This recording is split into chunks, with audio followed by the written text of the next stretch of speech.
Hello, hello, YouTube. We're back.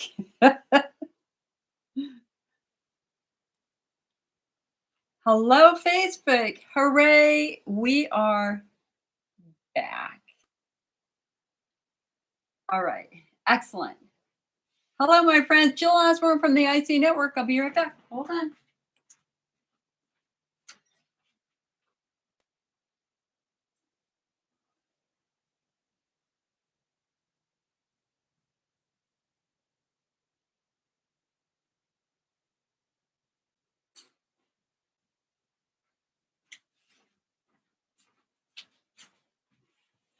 All righty.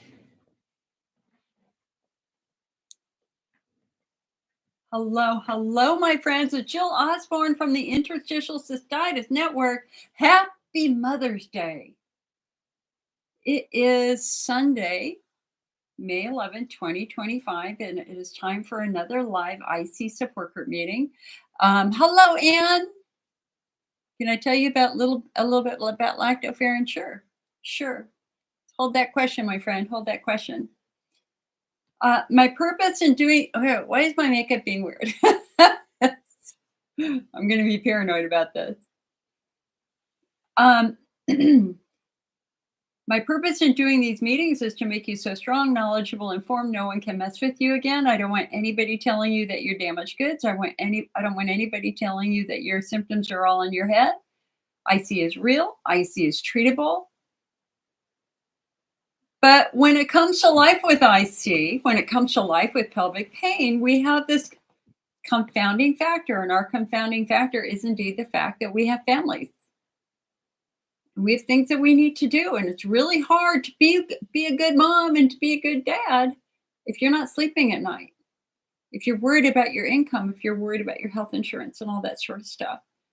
And so it is on special days like today that we always want to take a step back and just say thank you to all of our patients who are moms, who are grandmoms, who have children that have launched successfully, and there are other moms who have lifelong care for their children.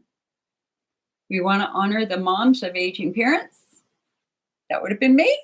We want to honor our stepmoms, our single moms. We want to honor our animal moms because the world needs moms, and that's the ultimate joy of life, is the relationships that we have, hopefully, that we can have with our families. Anne says she misses her mom so much. I do too. I was actually at my mom's grave yesterday putting flowers on it, letting her know. I went and had a cardamom roll because she loved cardamom. I did that in her honor at a local farmer's market. And then I went and bought some flowers and had a nice little chat with her.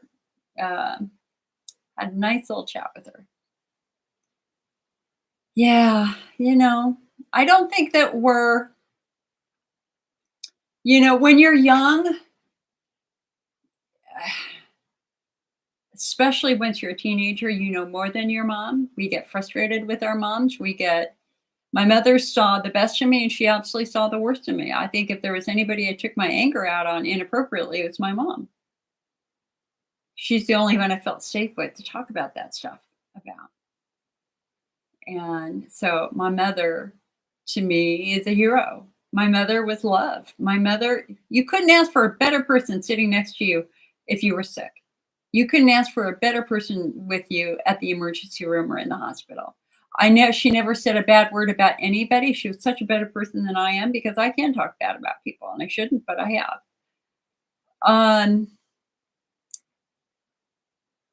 I think what I remember the most about my mom is the fact that she was with me when my symptoms started.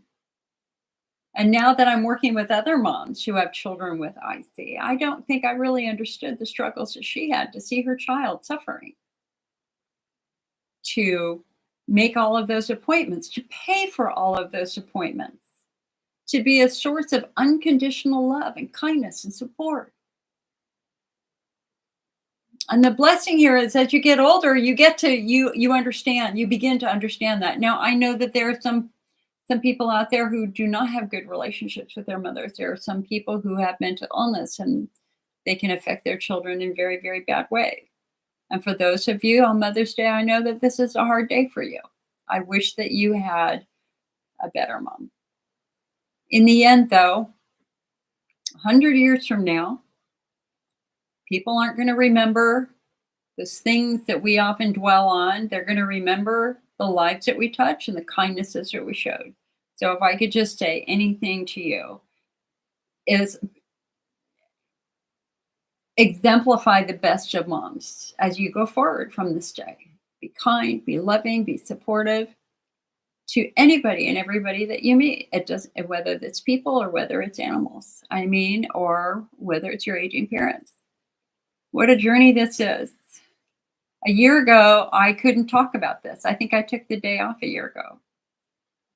But I think now we have a lot, time is a blessing. So anyway, I have a ton of news to share. First of all, my friends, we are back live on YouTube. Yes. I apologize to my YouTube watchers. We were not live on YouTube for the last couple of weeks because we were transitioning internets, got the brand new internet working, and oh my God, it is wicked fast for a quarter of the price that I was paying. It looks really, really good. So I want to say thank you for my YouTube watchers who I know will watch this in the coming week for being so patient. It just is what it is. Change is a reality. The second thing that happened is I sent out a really big email to our 35,000 followers on Friday. And if you do not get our free newsletter, come on over to the IC Network website. And actually my pop-up is broken right now because we moved servers. See, a lot of change happening. But if you go to the news area in our pull-down menu, you can click on that area and you can sign up for a free newsletter. I don't sell it. I've never sold it. I don't sell it. I don't send out spam. I try to send out stories that I consider to be very, very, very, very important and meaningful. My goal always with the IC Network is I want you within 5 minutes to find something that's immediately useful to you.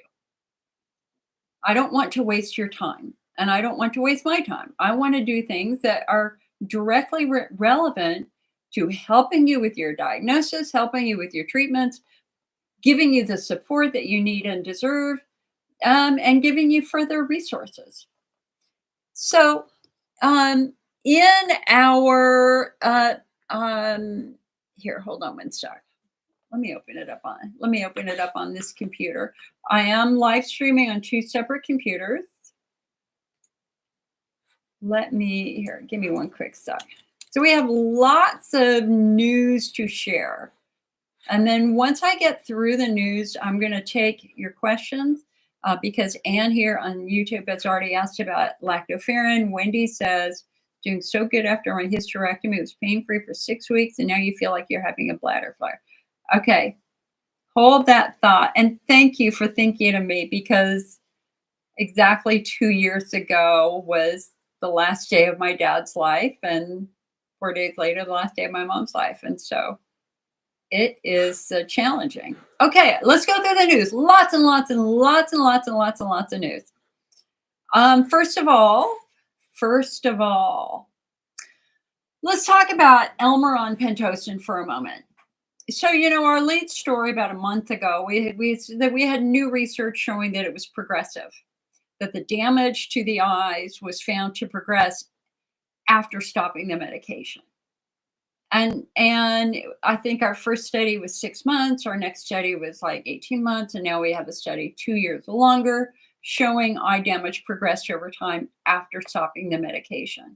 For those of you who might not know this, Elmeron, the only FDA-approved medication for interstitial cystitis, generic name pentosan polysulfate, was found about 4 or 5 years ago to damage the retinas and lead to damage so severe that we had patients going blind. And I have now worked with patients who are blind from it.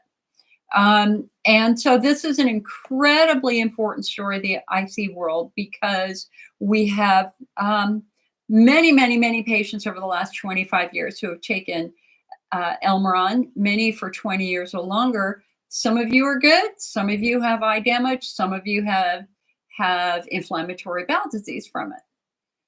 So our latest study was a very large study from UCLA, along with some international researchers. And I want you to think about this for a moment. Think about all the millions and millions of dollars invested in Elmeron. So anybody who has that chunk of change invested in a product, they're not going to roll over lightly. They're not. And of course, literally from day one, the language that we got back was, well, gee, maybe it's not the Elmeron. Maybe it just retinal damage is a natural part of IC.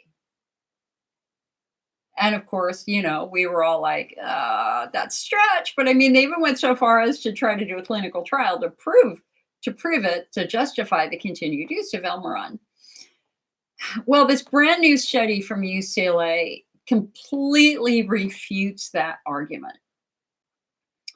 And they have data that now, quote, soundly refutes any suggestion that retinal damage is a natural part of IC progression. And it says they believe that they have solid evidence of the toxic effects of Elmeron Pentosan on the eyes and also on the bowel.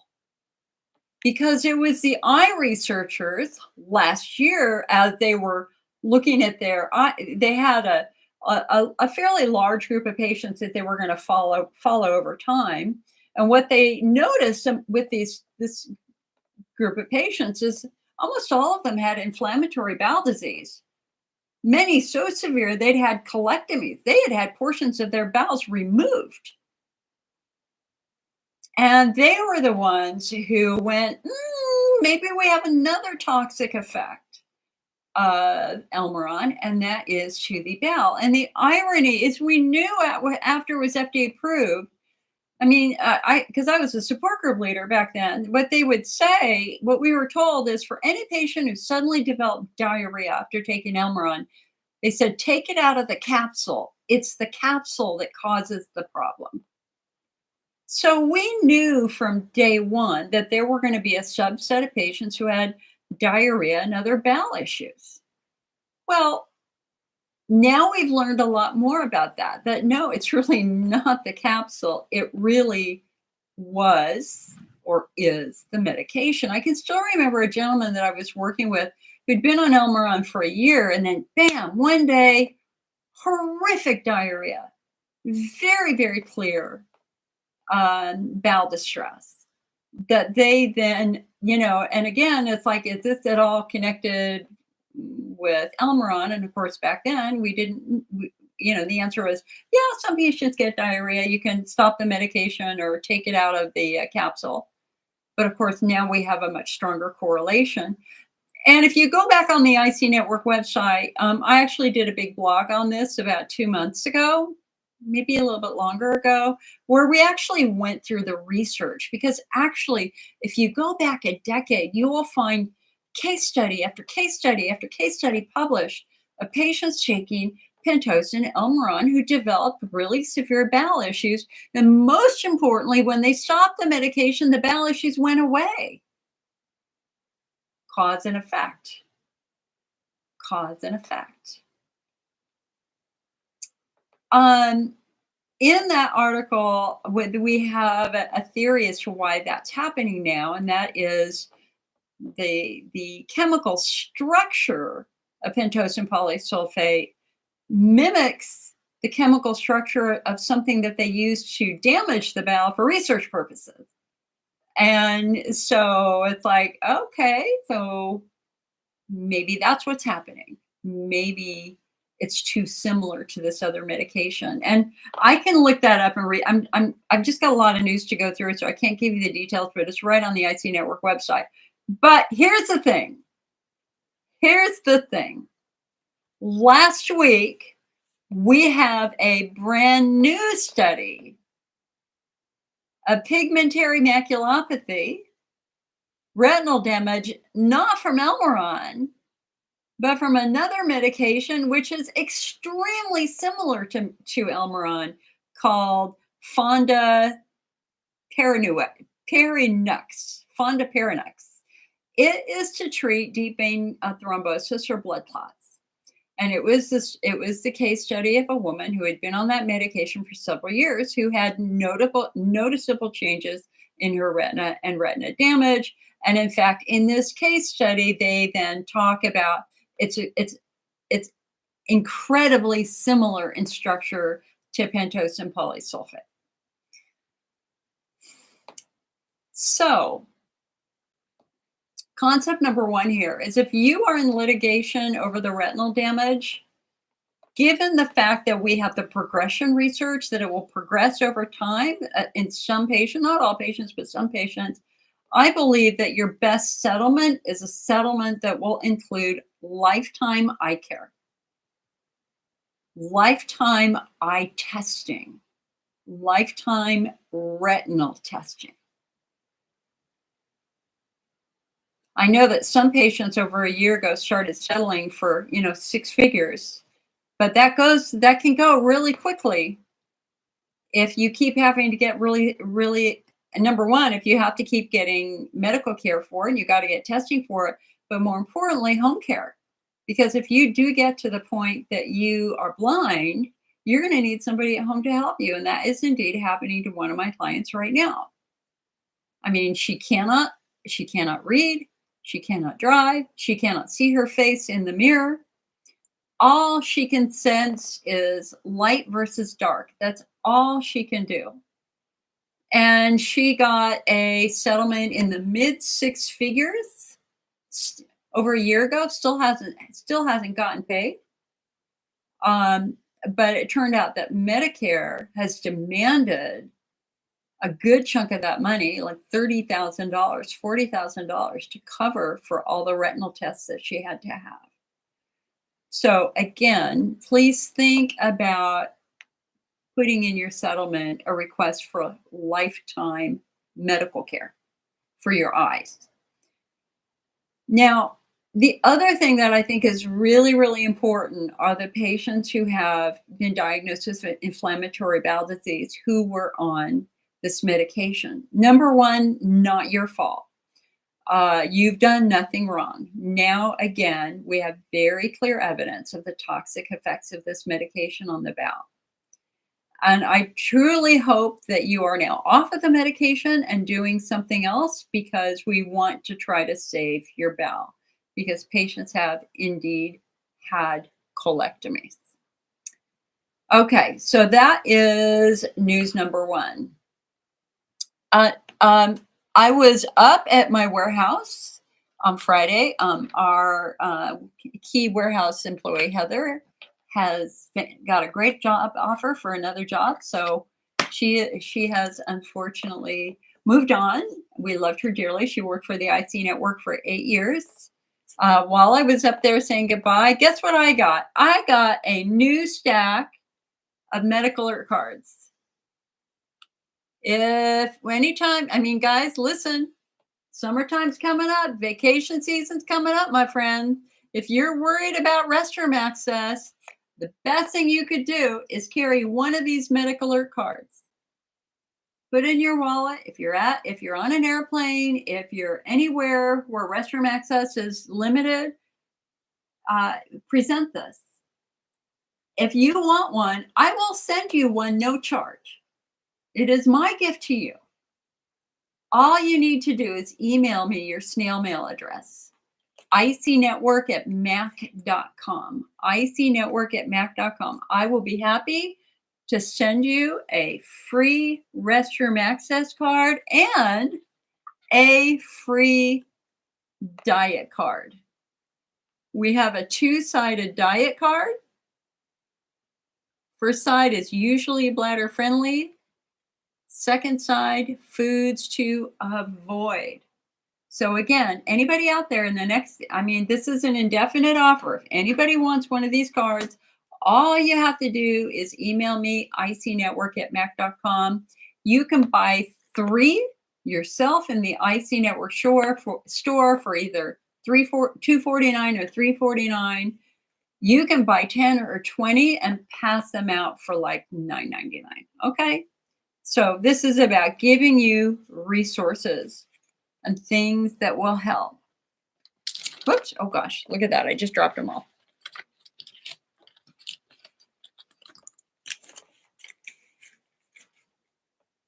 Okay.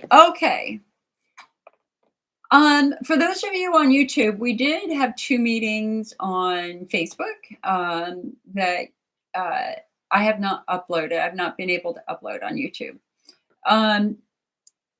Last week's meeting was talking very specifically about what are your rights at work. So this is a blog on our website right now, right on the front page of the IC Network. We had a patient over in one of the forums asked, they got let go. They believed it was because of their IC. What were their rights? And the answer is, if you live in an at-will state, your employer can let you go for any reason. Absolutely. Except for discriminatory reason. So I got let go. I was one of 2 disabled employees who got fired from my last job. And absolutely I was fired because of IC.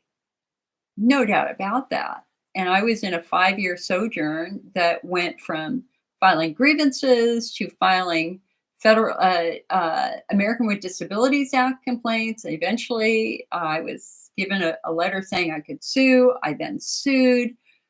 5 years after the fact, a week before trial, my attorney was promoted to a judge and tried to fire me.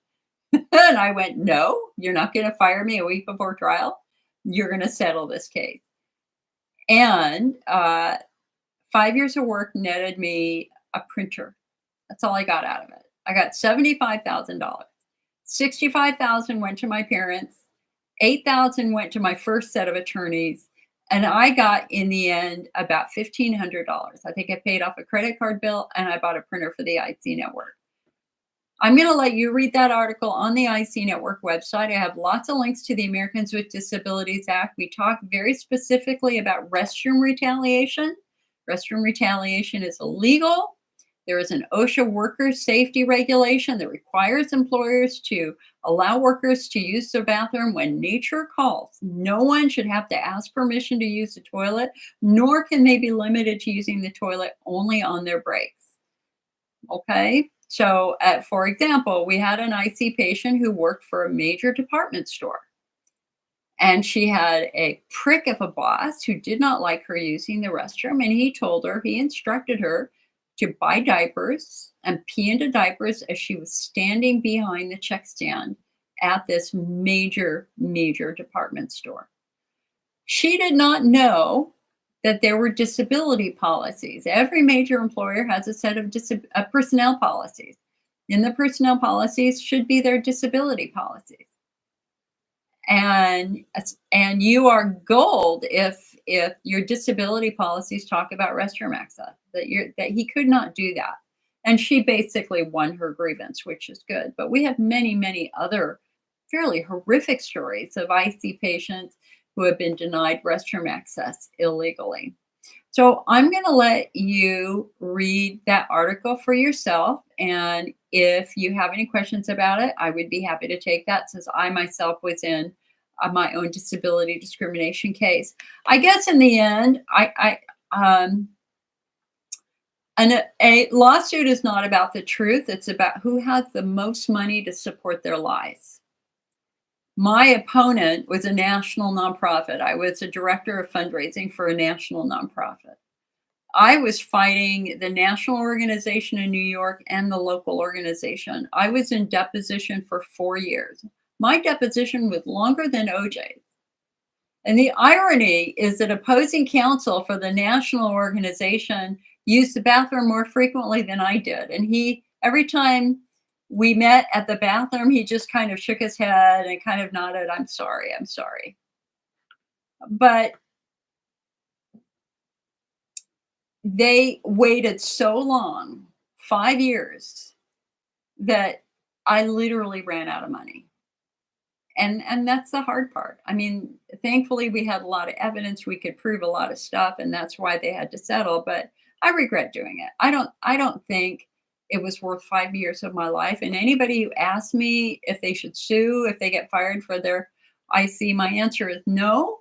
I don't think so, because I think that why would you wanna fight for a job that treated you that way? I mean, it shows very clearly the ethics of this company. And I firmly believe that when one door closes, another door opens, and this is an opportunity to just kind of think outside the box and maybe ask yourself, what would you love to do?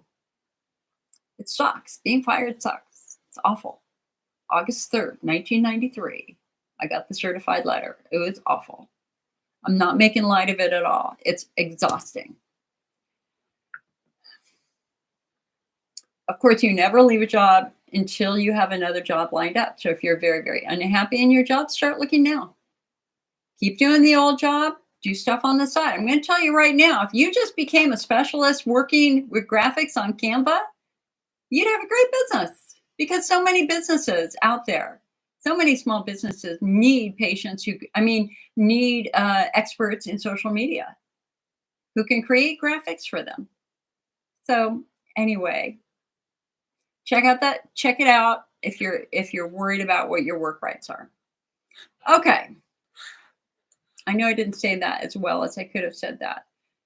Giant, giant, giant news for the men out there. We finally have guidelines for men with pelvic pain. I did a fabulous interview with the American Urology Association that'll be going out maybe this week on these guidelines. Was very honored to be asked to serve on that panel. It was a year-long project with the best IC and pelvic pain researchers for men. And over a period of a year, we crafted a set of guidelines very similar to the IC guidelines that would help doctors treat men more fairly. Men face very, very unique challenges. Challenge number one is anytime a man presents with the symptoms of frequency urgency, it is immediately assumed that it's their prostate. And many guys have been on antibiotics for years with no success. Or if not antibiotics, on prostate meds, again, for years with no success. Why? Okay. Why do those therapies don't work? Well, again, we have phenotyping, and I guess the biggest change in these guidelines is we are putting front and center the fact that 90% of the guys out there with these symptoms have a muscle problem. It is neuromuscular in origin. It is not a problem with the prostate. It is not a problem with the bladder. It is a problem with pelvic muscles, usually that have been injured. And I remember during one of our meetings, I was just like, guys, can we just please put in the guidelines a direct instruction to the doctor to ask about past injury and a history of sports? It's like, 'cause so many doctors don't do that. And again, for guys, a lot of times you're thinking sexually transmitted disease. Because surely if you have these symptoms, it's an infection of some type. And the deepest worry of all is that it's an STI. And yet, again, we just don't find active infection in the vast majority of men. What we're finding instead is muscle injury, muscle trauma. And I know that when I work with guys, and I've worked with many, many men over the years, my first support group was filled with men, which made my perspective on IC very different than most of the support group leaders, is they simply lack the resources that we women have. Like, for example, we already have multiple sets of guidelines for women with pelvic pain from the American College of OBGYN. You name it, we've got it. This is the first time guys have been given guidelines for male pelvic pain. And this is really, really big and really, really important. Of course, our job now is to try to get urologists to read them. And that's something that we all have to work on. So anyway, if you're a gent struggling with pelvic pain, you come on over to the front page of the IC Network. There's a blog on it. It was featured on a newsletter we just sent out. This is super, super, super productive for your future. It's going to help you get a better diagnostic workup. It's going to help you find better treatments, and it's going to acknowledge the fact that you've got pain and help find solutions for that pain. There's just one other thing I want to say about guys.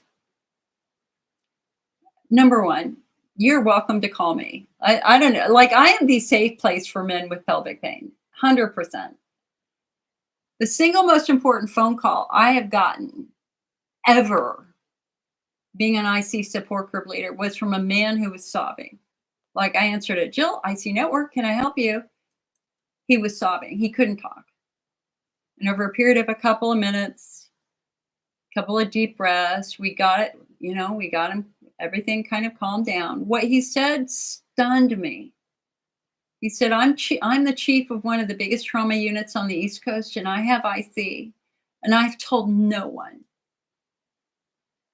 Because the minute I do, they will laugh at me, and I will lose their respect. So imagine a top doctor afraid to tell his friends that he has pelvic pain for fear of their judgment. Men are raised with the perception that it is their job to fix it. And it gets very, very frustrating when you've got pelvic pain and you can't fix it. Men are often labeled or given a lot of messaging. Oh, come on, be a man, buck up. It isn't that bad. You're making a bigger deal of it than it is. Be a man. Again, cruel messaging. I had a guy in my support group, very, very severe pain. For 5 years, he told no one, not even his wife, that he was in pain because his doctor said to him, it was a doctor in Marin County, California, said to him, be a man, don't tell anybody about it.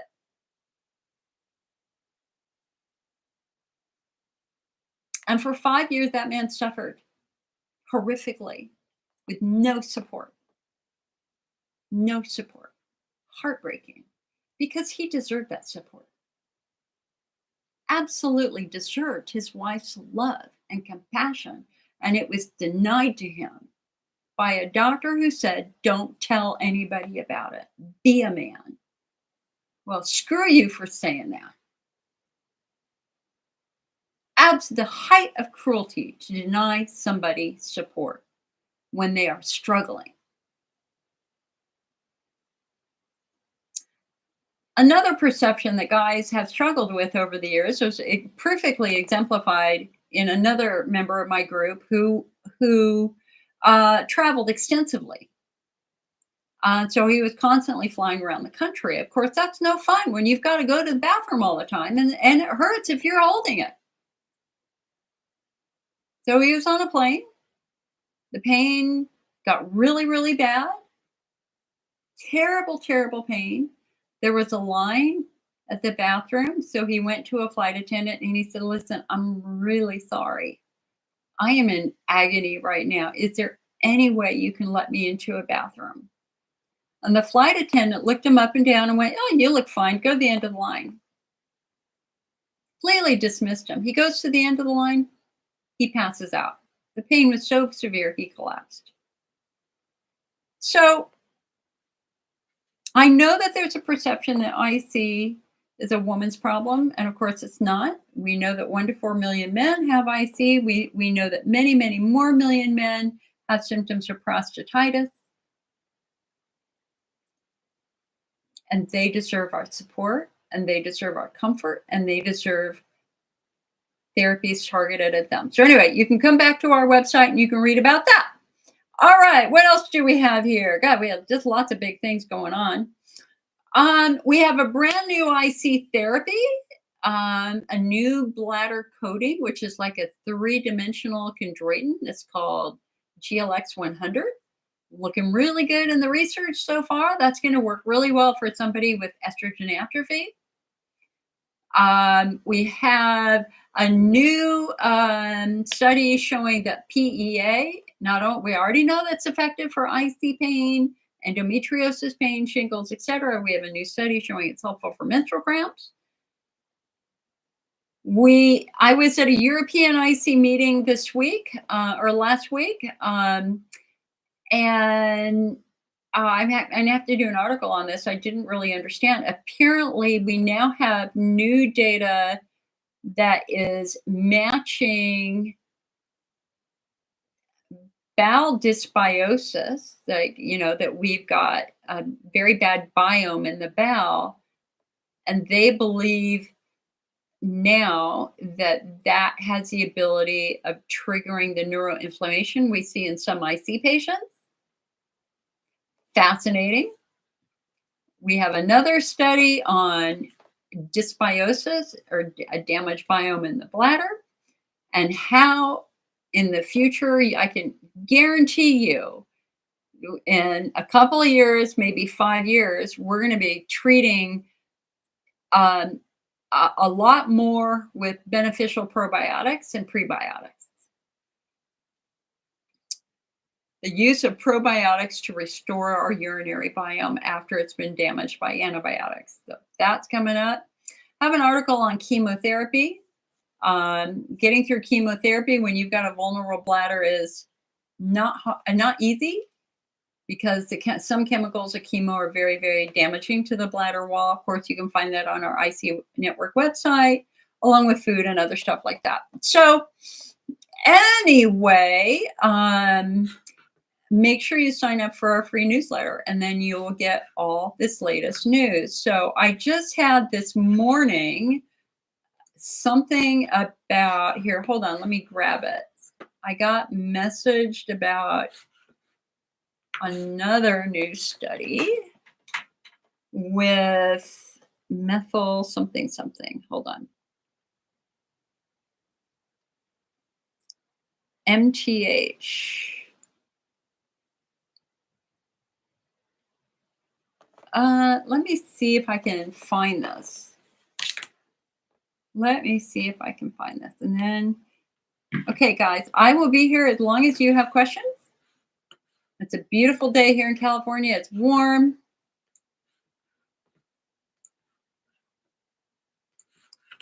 Hold on. Let me just see if I can find this, because somebody just.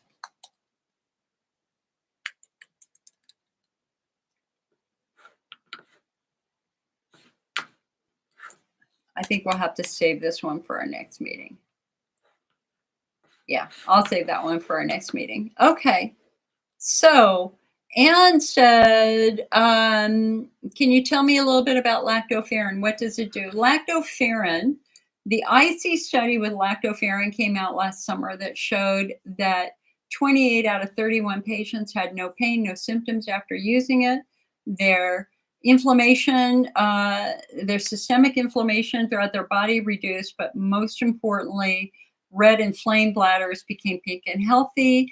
And Hunner's lesions almost completely disappeared. So that was stunning news, because we have not had really any data up to this point showing that a supplement can also be helpful for Hunner's lesions until we have the lactoferrin. But it's for all patients, not just Hunner's lesions. The same research team 2 years ago found that also help prevent recurring UTI. So what is lactoferrin? Lactoferrin is an essential part of our immune system. It is a frontline defense of our immune system. We have lactoferrin right now in our saliva and our vaginal fluid.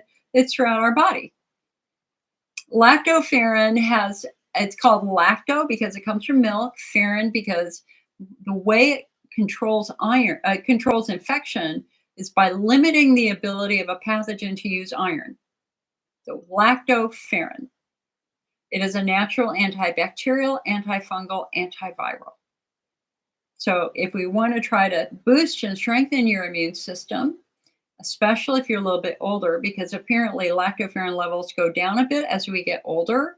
We have a number of studies that have tested lactoferrin on adult-related diseases, And the results have been very good. Now, the best part of lactoferrin is that it's not a synthetically made supplement or treatment. It's not made in a lab. It literally comes from cow's milk, colostrum. And so when we look at side effect profiles, it does not carry that same risk of side effects as some of the traditional medications like the Elmerons and the amitriptylines and hydroxyzines and things like that. There are some side effects that can occur. The biggest side effect that we've had reported to us is really just gas, really like really bad stomach gas. I think some people have had a little bit of loose bowel. And again, that's because if you're in a state of dysbiosis and your body has not been able to control your biome, for lack of a better term, when you start introducing lactoferrin, your immune system gets a boost and starts to reorganize things. At least that's how I interpret that, is it basically kind of starts to fight the more pathogenic stuff that might be living and boost other things. And that's a really, really loose interpretation of it. So Erin said here on Facebook, she had just started the lactoferrin. I really hope it helped because I'm getting more and more reports of patients that it's helping and they really, really like it. And then I've had some reports, like I just had a patient who is extremely sensitive to everything. Every supplement she's tried, she's flared from, and she tried the lactoferrin too, and she said it upset her stomach. So it is what it is. Boria says, you have bowel problems? Okay. Marlia says, is the GLX 100 now available? No, it's not. It's still in research studies. Wendy says, I was doing so good after my hysterectomy. I was pain-free for like 6 weeks, and now today I feel like I'm having a bladder flare. Not as bad, but it's there. Was hoping I would never flare again. I thought about you today. Oh, again, thank you for that. So Wendy, understand that, honey, you're just post 6 weeks hysterectomy. You still have stitches. Those stitches are going to be in your body for 90 days. All it's going to take is you bending over once and you're going to pull a stitch and it might hurt and it might bleed a little bit. But the other big thing is that, I mean, a hysterectomy is a massive surgery. I've had it. And your pelvic floor has taken a beating in this surgery. And the challenge often afterwards is that your pelvic floor muscle locks down and becomes tight. For me, I went into involuntary muscle spasms 6 weeks after my surgery. Right where you are now, my pelvic floor went bonkers. And every time I sat down, I felt a pulling sensation. It's crazy. And I remember I emailed my doctor, like, what is this pulling sensation? I don't like it. And he goes, Jill, you're just post-op recovering. It's not a big deal. You're fine. Well, let's see. I had my surgery in May. The pulling probably started in late July. He didn't see me until December. And like every time I sat down, it hurt. It hurt badly. And finally, he saw me and he took one look and he goes, oh my God, I can see your muscles quivering. And I'm like, you think? I've been in a lot of pain. And he goes, yeah, this sometimes happens after hysterectomy. And I went, okay, what do we do about it? He goes, well, we can fix it. You need physical therapy. And I'm like, sign me up, baby. Sign me up. And his answer was, well, you got to be prepared for the fact that some women drop out of physical therapy because it hurts. And I'm like, well, number one, I'm not like most women. And number two, I'm not gonna give up. I'm gonna give it a try. And I will say that the physical therapy itself did not hurt at all. What hurt was when I walked out to my car afterwards, and more importantly, when I sat down in my car. First 2 times, I did cry all the way home. But by the 3rd physical therapy appointment, it was much better. So just understand that, your muscles have taken a beating, my friend. and you're now in the thick of healing. You're over kind of the post-surgical trauma. Now we're in the tissues knitting together, nerves regrowing back. So I'm not surprised that you're flaring a little bit. Aaron said, I have IBS. Since lactoferrin is milk-based, will it flare my IBS? I sent stars, but I didn't see them. Yeah, I didn't see the stars either, Aaron. I don't think they went through. I don't think it will. Let me, you know what? Rather than me saying that, let me just go to the National Library of Medicine and let's see if we have any research on lactoferrin and IBS. Let's just go right to the experts.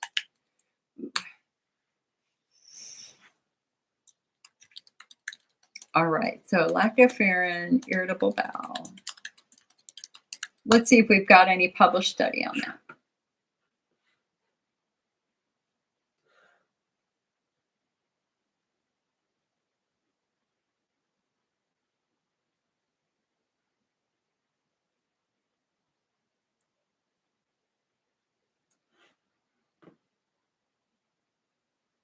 Okay, interesting.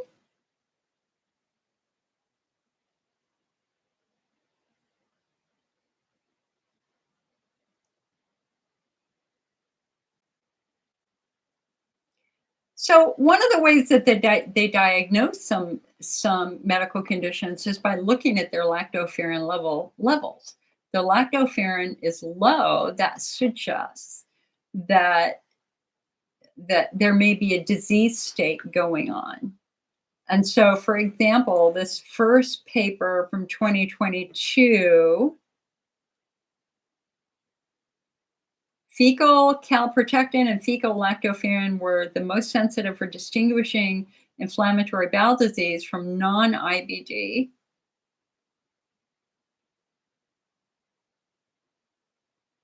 Okay, but that's not helpful for therapeutic purposes. I'm going to find a therapeutic one.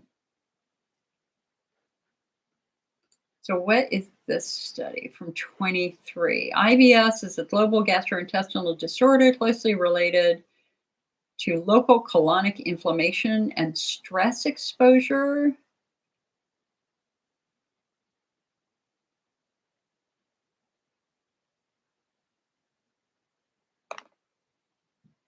All right. So basically, they were traumatizing animals, and then they gave vitamin D3 and lactoferrin. We found that chronic administration of vitamin D and lactoferrin resulted in a significant increase in social interaction,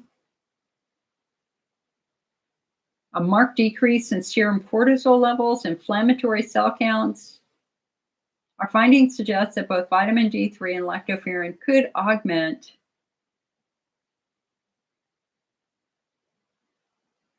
colonic autophagy, which offers practical insights into their clinical use in the prevention and therapy for IBS. However, lactoferrin intake as a nutritional supplement can be more helpful for stress-induced colitis treatment rather than vitamin D3. All right, be nice to have a human study.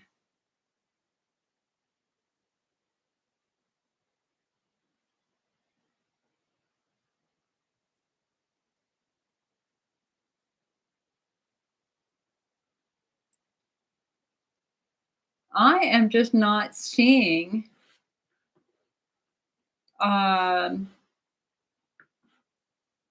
with a quick review, I'm not seeing any other. Oh, wait, no, no, no, no. No, that's a diagnostic. That's a diagnostic. That's a diagnostic. That's a diagnostic. Let me just look at a few more. Oh, here we go. The use of fecal calprotectin and lactoferrin in patients with inflammatory bowel disease. Let's see what this one says.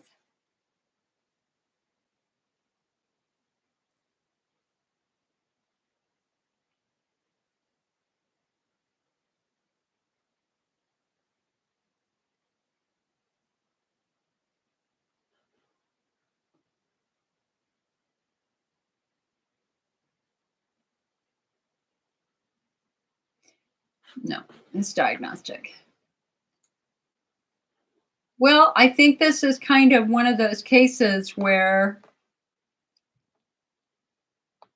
maybe you just might want to consider trying it for a couple of weeks and just seeing what happens. I mean, I always say take one, wait 24 hours, see how your body responds to it. All right, you guys on YouTube, you're being very quiet.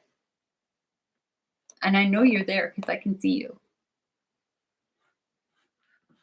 Tanya said, oh wait, hold on. Anne said, Anne, you're on both platforms. What is a supplement for vaginal atrophy? Well, the first is not a supplement, it's estrogen, topical estrogen. When you give that skin estrogen, it immediately starts to produce mucus. And then, so, the most natural thing you can do to try to help that skin get better is by you giving it a little bit of estrogen. The second thing, if we're looking at a supplement that can kind of protect the bladder, since you don't have that nice thick coating anymore because you're older, bladder builder would be the very first one.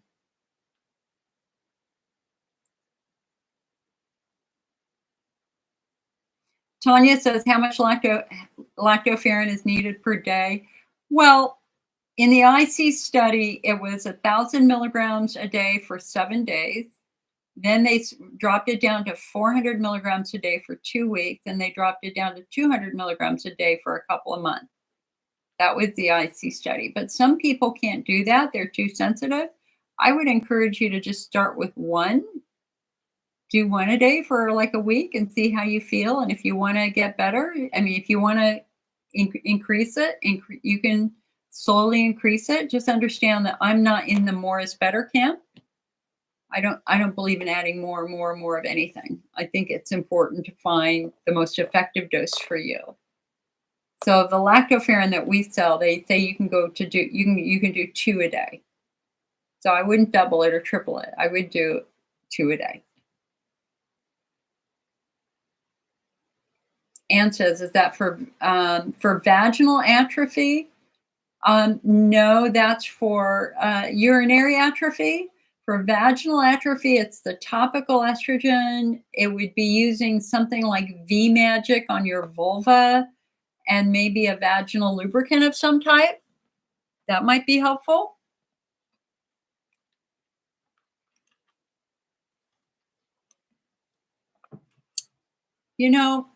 I look at my face. The face I have today is not the face I had 2 years ago. The face I have today is a face of 2 years of solid grief and stress, and it shows. I'm trying to get back. Okay, so again, if anybody would like a medical alert card, all you need to do is email me your mailing address and I will send it to you. This is a restroom access card. And anybody who would like a diet card, you can have both. I will send you both if you want. I just need your snail mail address, which you can send to icnetwork@mac. That's short for Macintosh Computer. icnetwork@mac.com.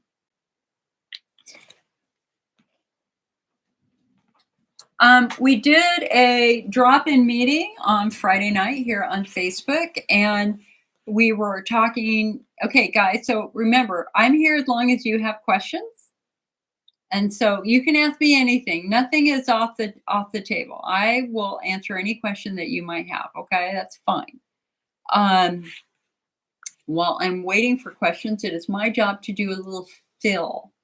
And so we were talking on Friday about a very important IC mom that called the IC network, who learned that her very, very young daughter did not understand why mommy kept going to the doctor and thought mommy was dying. And this young mom was devastated to think that her daughter was crying because she thought her mom was going to go away. And that phone call led to a very long discussion about how a parent with IC can impact the children in the home. And one of the biggest things, one of the biggest take homes is that you have to remember that children see everything. Children hear almost everything. So if you're having a bad day and you're running to the bathroom and you're crying in your bathroom, their little brain is going to think, "What's wrong with mommy? It's something bad's happening to mommy." And in her case, she was going to the doctor to have bladder installations every week. And that scared her young daughter to death that mommy was, again, dying. So we ended up creating this book specifically for young children of parents with IC to try to take that fear away. And this is available over on the IC Network website. It's short, you know, it's a short 30 pages. I wanted to share just a little bit about that because I want to give you some ideas. Hello, Donna. You just got your bottle of lactoferrin. You said take 2 a day, take together separate. I would start with 1 a day for a couple of days. When I take it in the afternoon. But you can take it really whenever you want. Take it in the morning or take it in the evening. I like the idea of splitting it up though. So I wanted to show you a little bit about this book because it's a little coloring book, but it's more of a storybook. So that will try to ease your child's fear. And it's told by Jan. And Jan says, "Hi, my name is Jan and my mom has IC. Does your mom or dad have IC too?" IC stands for 2 really big words. The first big word is interstitial. Interstitial. Say it out loud. Interstitial. The second big word is cystitis. Cystitis. Now say them together. Interstitial cystitis. Hooray, you did it. Meet my mom. My mom is wonderful. She works as a teacher. My dad is a pilot. I have a brother, 2 sisters, and lots of pets. We have a dog, 2 cats, and a rabbit too. But my mom hasn't been feeling well because she has IC, and on bad days, she has to stay close to a bathroom. Sometimes she can't sleep or go to work because her bladder is bothering her. Do you know what a bladder is? Now we have a little section on the bladder. This is one of my favorite, the great bathroom hunt, because we've all been on bathroom hunts, right? My mom is always looking for bathrooms at gas stations, grocery stores, restaurants, and the library. I think she has every bathroom in town memorized. I mean, you know, that's so true, right? It's very important that she find a bathroom, and we help her hunt too. You can find more bathrooms in hospitals, coffee shops, parks, and schools. Hospitals are great, guys. First floor, right off the entrance. You need to find a bathroom. Just drive up to the hospital and park and run into that bathroom. When we were hiking, she even went behind a tall bush. Luckily, she was carrying tissues in her purse that she could use. They came in very handy that day. We still laugh about it. It's a fun family story.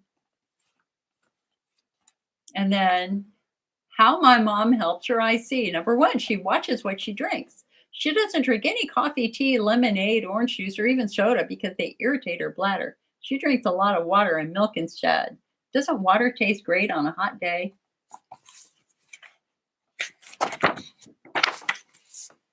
She watches what she eats. My mom doesn't eat tomato soup or pizza, spaghetti, lemons, or oranges or grapefruits because they are acidic.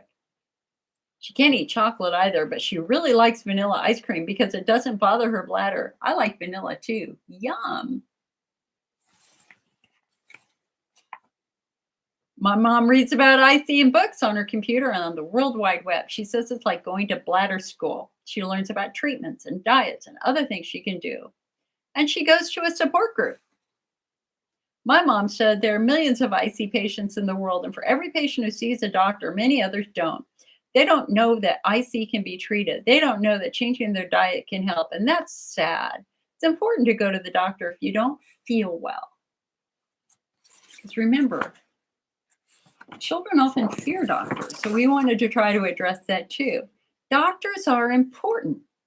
Our family doctor is Dr. Bill, and he's great. He went to medical school to learn about legs and arms and feet and toes and tummies and noses and even bladders. I like doctors because they try to help us when we're sick. Do you know what an animal doctor is called? A veterinarian. And my mom also sees a urologist. And I think, again, we talk about what children can do to help their mom in the morning. So in the morning, we change our PJs and get into our clothes and shoes. We brush our teeth and comb our hair. We make our beds. We feed our pets before we eat breakfast. Why? Because they depend on us for their food. We make sure our pets have clean water that day. And after breakfast, we put our dishes in the dishwasher. And in the evening, and what's the rule in our house? If you make a mess, you clean it up.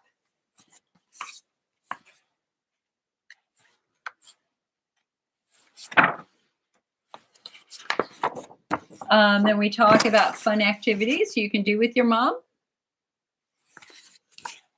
And also quiet time things you can do when mom's having a flare. So anyway, any young moms out there, if you're struggling to explain IC, you can get this book. Donna says she went to icdiet.org. Which website is that?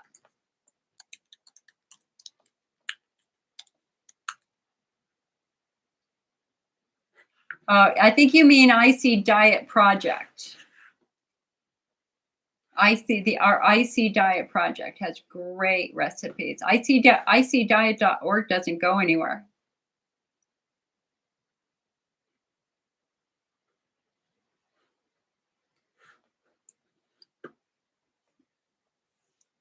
Thank you, Shayna. Shayna says, what a good book for kids. Donna says, I'm taking lactoferrin. Can I also take aloe vera during flares? You could. Just understand that the combination of both of them might be a little rough on your gut. Aloe vera is well known for causing bowel irritation and diarrhea. So more is not better. I know that there are people out there who say if you're having a flare, double or triple your dose of aloe. I do not believe in that at all. I think that could be very, very overwhelming for more sensitive bowels.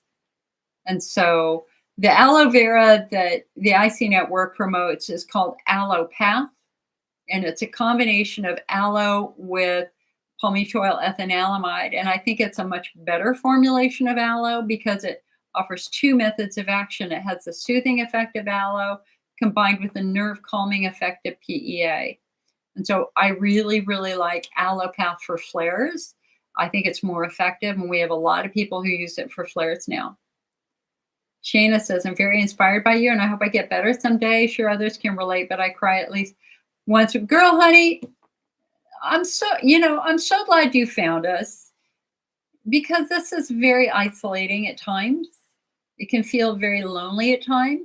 I want you to remember that IC is not your fault. You have done absolutely nothing wrong. I don't want you feeling any shame or any blame at all for what you're going through. Please don't. You're hurt. And now we have to figure out what that injury is and try to find the correct treatment for that injury. Crying once a week, girl, listen, I have cried more in the last 2 years than I thought was possible. I mean, I cried yesterday for about an hour, because tomorrow is the anniversary of my dad's death.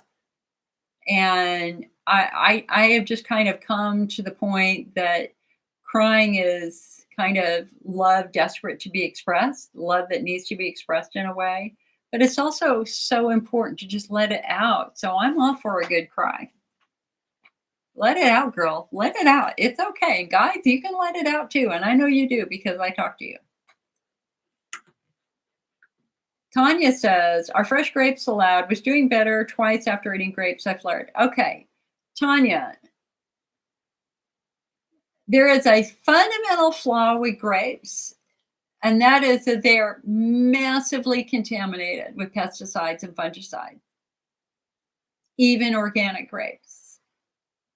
And the environmental working group studies the industry data from the Food and Drug Administration about, pesticide, fungicide contamination and pesticide contamination and any sort of chemical contamination in food. And a couple of years ago, they found that 100% of raisins in the American market were contaminated. 99% of the organic ones were also contaminated because they're often grown side by side and you've got drift. So they spray a fungicide on one lot and the wind spreads a fungicide over to the other. So, and guys, my family is in the grape business, growing wine grapes. My sister is a winemaker. Or she was a winemaker before she retired. And our warehouse is up on the ranch, surrounded by vineyards. I think so I am in support of growing grapes. I just think we all have to be very, very smart about it and go organic whenever you can. Better yet, if you grow your own grapes, then go to a farmer's market where you've got local farms that are bringing in their grapes. You have a much better chance of those grapes being less contaminated than, say, these big mass market grapes that are coming in from other countries. What they have found in the environmental working group testing is toxins banned in the United States for many years because they're proven carcinogens that they're using in other countries. So I buy organic, and I really never buy grapes. I just don't. I buy organic strawberries. I buy organic frozen fruit that I make my smoothies out of. I buy organic bananas and mangoes.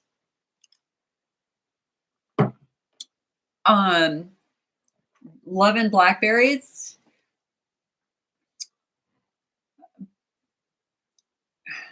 If you go to ewg.org or Google Dirty Dozen, the Dirty Dozen, you can look every year. They give their new list of the Dirty Dozen foods, the foods that are the most contaminated with chemicals. So their recommendation is for at least these 12 foods, only buy organic. And then they also give the Clean 15, which are the foods which are not heavily chemically contaminated. All right, so what are the 2024 Dirty Dozen? Here, I'll tell you what they are. Hi, Amy. Hold that thought, honey. I'll be right back with you. You girl, you hold tight. I'll be right with you. Okay, so the Dirty Dozen as of last year, number one, the most contaminated fruit on the market is strawberries. The average American eats 8 pounds of fresh strawberries a year, and with them dozens of pesticides, including chemicals that have been linked to cancer and reproductive damage that are banned that are banned in Europe. Number was spinach, kale, collard, and mustard greens. Number 4, grapes. Number 5, peaches, because of that very, very thin skin. And understand, guys, that this isn't about just pesticides or fungicides on the skin. These are analysis of the meat of the fruit. These are in the fruit itself. Number 6, pears. Pears, among the most pesticide-contaminated fruit: nectarines, apples, bell peppers, cherries, and green beans. So, at least for these, what they say is when you can, buy these in organic only. Blueberries are also in that list. So just Google Dirty Dozen and you can read those. And so let's see what the clean 15 are. The foods where you can save your money and not buy organic.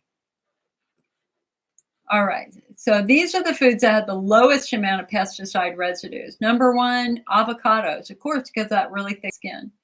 Corn, pineapple. Well, it's hard for us. Onions, a little hard for us. Papaya, it's okay. Sweet peas, definitely okay. Asparagus, definitely okay. Honeydew melon, usually okay for ice ears. 9, kiwi, if it's not ripe, might be a little irritating. Number 10, cabbage. 11, mushrooms. Number 12, mangoes, watermelon, and carrot. There you go. All right, let's go to Amy. Amy says, I have horrible issues. Must take large doses of vitamin C for macular degenerative disease.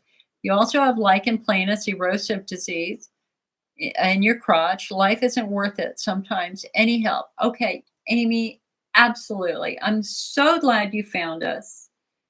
I'm so glad that you're here. So, the reason why vitamin C is so irritating is it usually comes in the form of ascorbic acid. Now, think about your bladder for a moment. It's the only organ in the human body designed to hold toxic waste, right? Because urine is body waste. So, how does the bladder protect itself from ammonia and urea and acid and all that sort of stuff? Well, it protects itself with a really thick coating of mucus. And this mucus is hydrophobic. It pushes urine away from the skin. It's a thick, robust barrier. So your bladder is like your mouth. It's a hollow organ that's slippery and wet on the inside.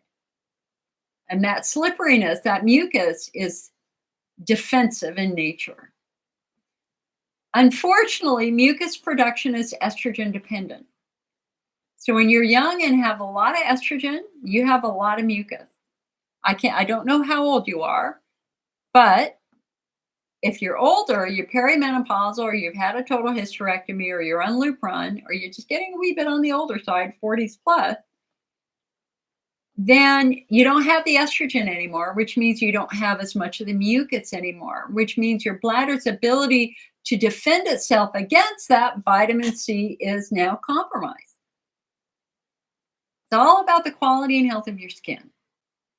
So concept number one is, what can we do to boost your skin's defense mechanisms? Estrogen, topical estrogen. Now, you know what happens when you put a raisin in a glass of water? What does it do? It plumps up and starts to look like a grape. Well, when you give these dry cells in your bladder and your urethra and your vulva, vagina, estrogen, what do? They plump up and they start to produce mucus. Okay, so you're 62, so we're not that far apart. So challenge number one here for you is that you're taking a lot of acid on an estrogen atrophy bladder. So you could ask your doctor to prescribe you some topical estrogen to boost your skin health. Okay, and it works beautifully. The second thing you could do is you could do a chondroitin-based supplement that would kind of coat your bladder and give your bladder a little bit more protection. And so that's going to be the Bladder Builder. We have Bladder Builder, we have Bladder Rest, we have Cysto Protect. And for anybody who is going to have to go through chemotherapy, I mean, this is definitely something that we would do before starting the chemo to, again, give your bladder a little bit more protection. It needs protection. Now, the lichen planus, hold on. For the lichen planus, where is my, here, hold on. I got to grab something.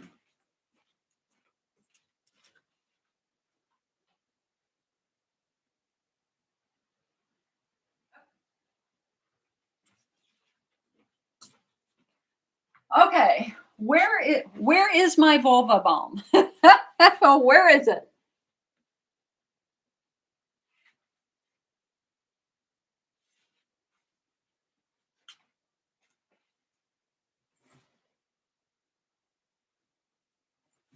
All right.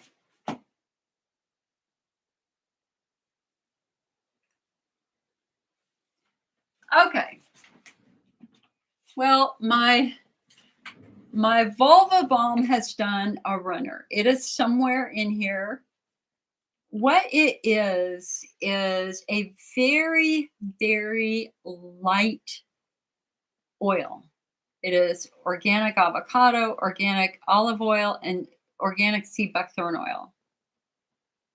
Um, and um, actually, I don't remember. Is it organic? It might not be organic, but I think it is.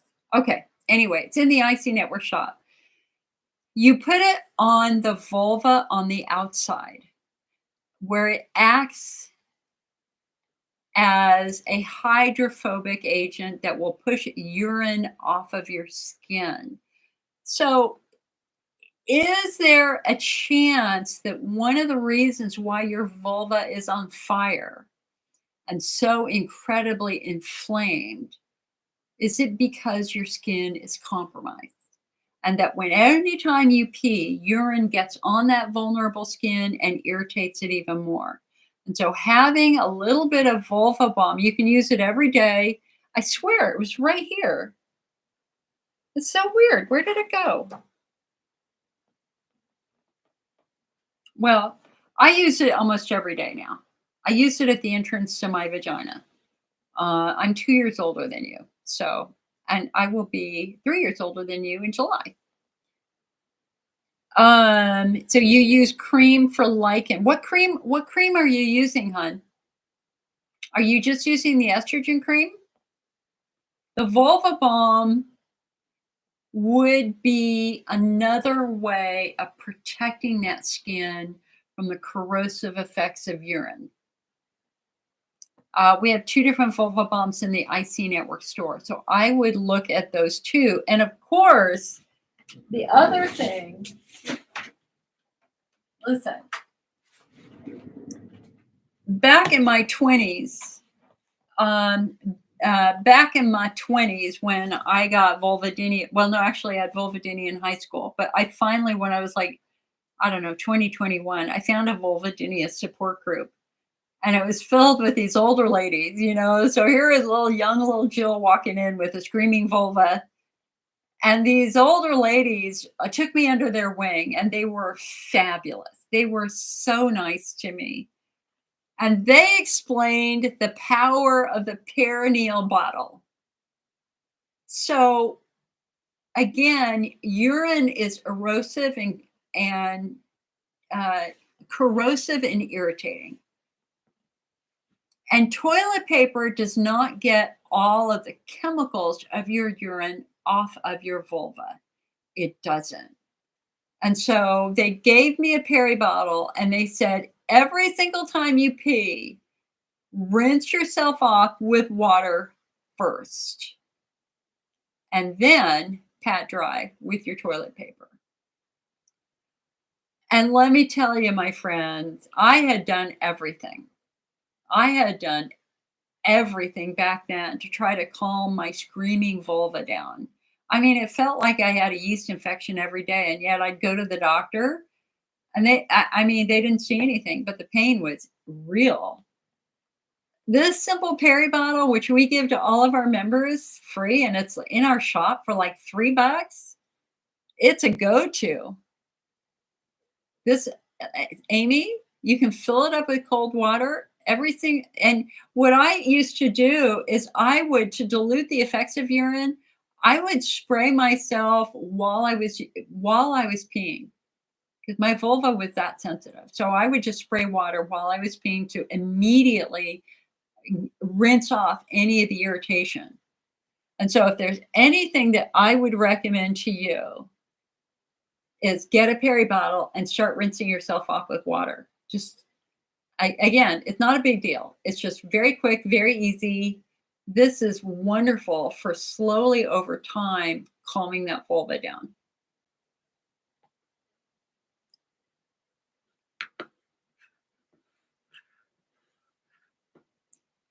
Sharon says here, you hadn't heard of lactoferrin before. Where can I get it, please? I'm in the UK and desperate to ease my icy flare. Okay, so Sharon, we need to figure out what kind of flare you're having, hun. I'm working right now on a brand new flare management guide. It looks great. I've got like 6 or 7 different types of flares in it, each with their own rescue plans. Hopefully, I will get that. Let's see. This week, I've got to put together our Icy Optimist. I'll probably publish part of it in the Icy Optimist. Anyway, so for me to answer that question, what's going to work the best for your flare? Because as you said, getting stuff mailed to the UK is very, very difficult right now.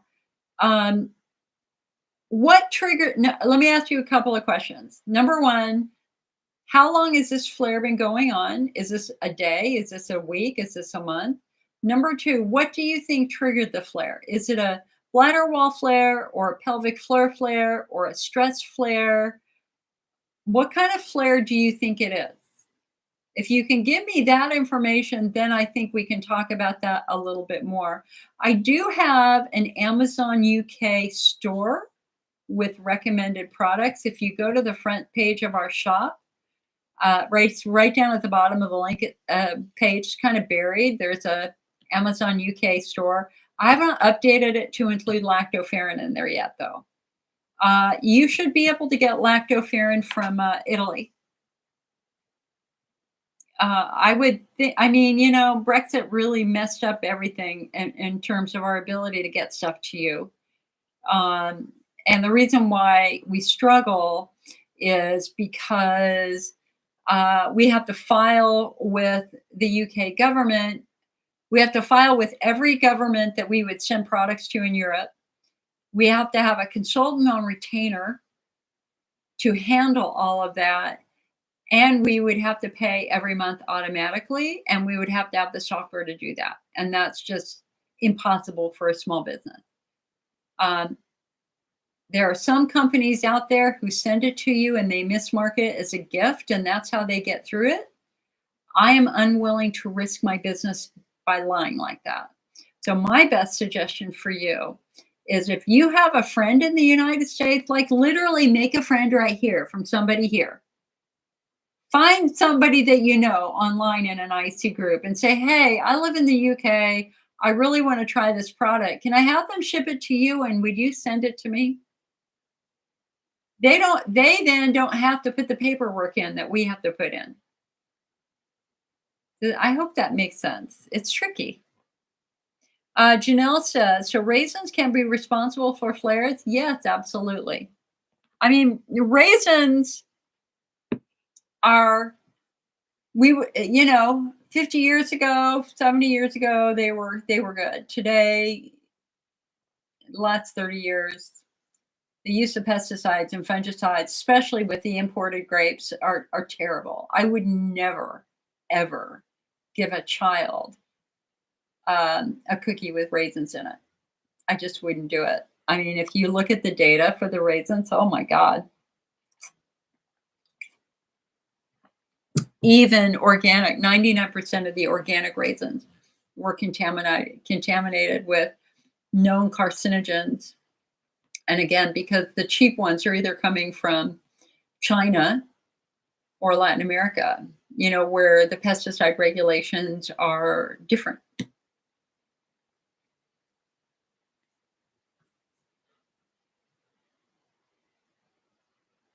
Laura said, you ordered your lactoferrin from Amazon, arriving tomorrow, fingers crossed. Good. Laura, just so you know, we have it in the IC Network shop. And the best way to support these meetings is to buy it from us directly. But you do you. It's okay one way or the other. I will tell you that the lactoferrin that we sell comes from Australia. The lactoferrin used in the IC study also came from Australia. We are not using lactoferrin made in the United States or China because of bird flu. Because lactoferrin comes from dairy cattle, and our dairy industry is massively contaminated with a bird flu now. It's endemic. So instead, we choose to get our lactoferrin from Australia, where there is no bird flu in the dairy industry. Tanya said, "Tell me about a stress flare. I didn't know that. I have been weaning off at Xanax, taking only a low dose after being on this drug for 30 years. I'd rather take herbs and CBD instead." Here, let me open up my, okay, hold on. I got to find the right mouse. Okay, that's the mouse for that computer. I'm sitting in front of 3 different computers. Would you believe it? Okay, hold on. I got to move this a little bit. So I can get to the production computer. Okay, hold on.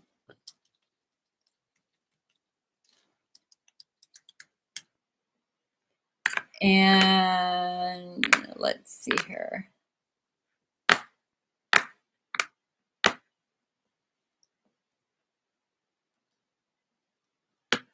Okay, here it is.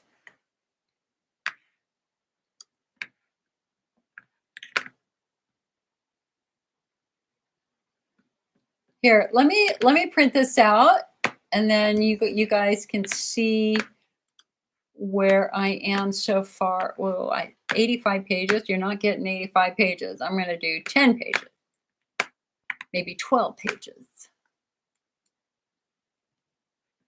Hold on. Let me make sure I get the right pages.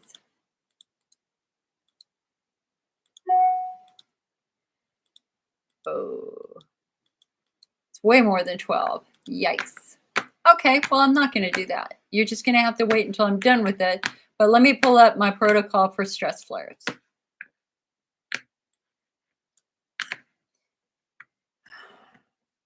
Hold on. How long is this thing? I've been working on this forever. I haven't even paid attention to how long it is.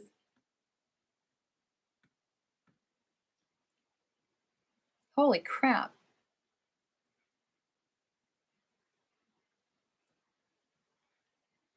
I'm working on the allergenic flare right now.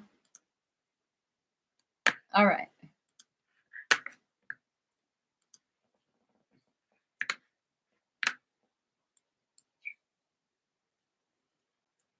All right, give me, oops, wrong keyboard.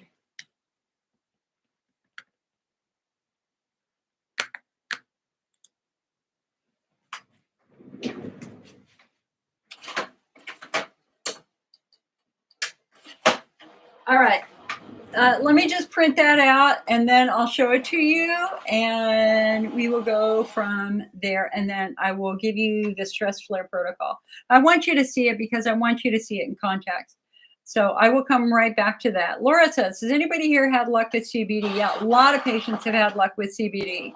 We have been doing a medical marijuana IC study for many years now. And I will tell you, in our study,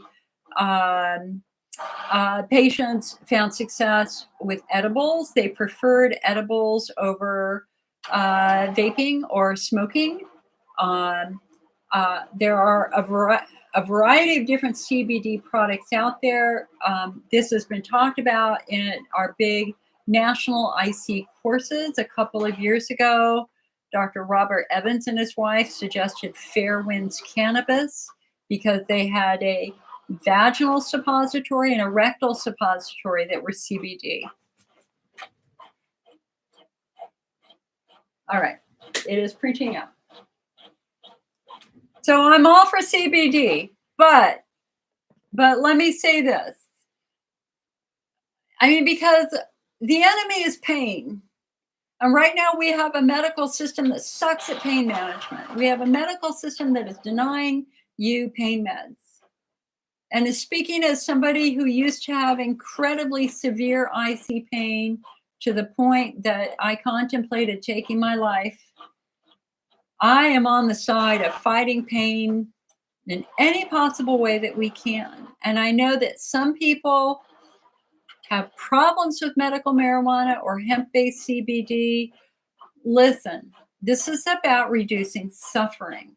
I could show you study after study after study after study that shows that CBD is effective at reducing bladder pain and pelvic pain and a wide variety of pain. Why? Because pain is transmitted with CBD receptors. And that it's not, I didn't say that quite right. Anyway, CBD receptors are a part of the pain process. And so that is a target where we can calm these nerves down and stop producing some of this pain. So you can get CBD from hemp. Hemp is legal in every state in the United States. You can get CBD hemp at Target and Walmart. Medical marijuana is legal in some states and not in other states. It is certainly legal here in the state of California. Thank God for that.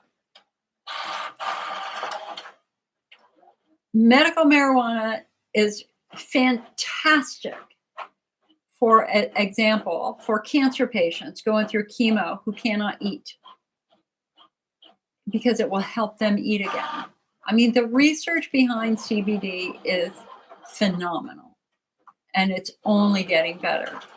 The fundamental problem that we have with medical marijuana is pesticide contamination.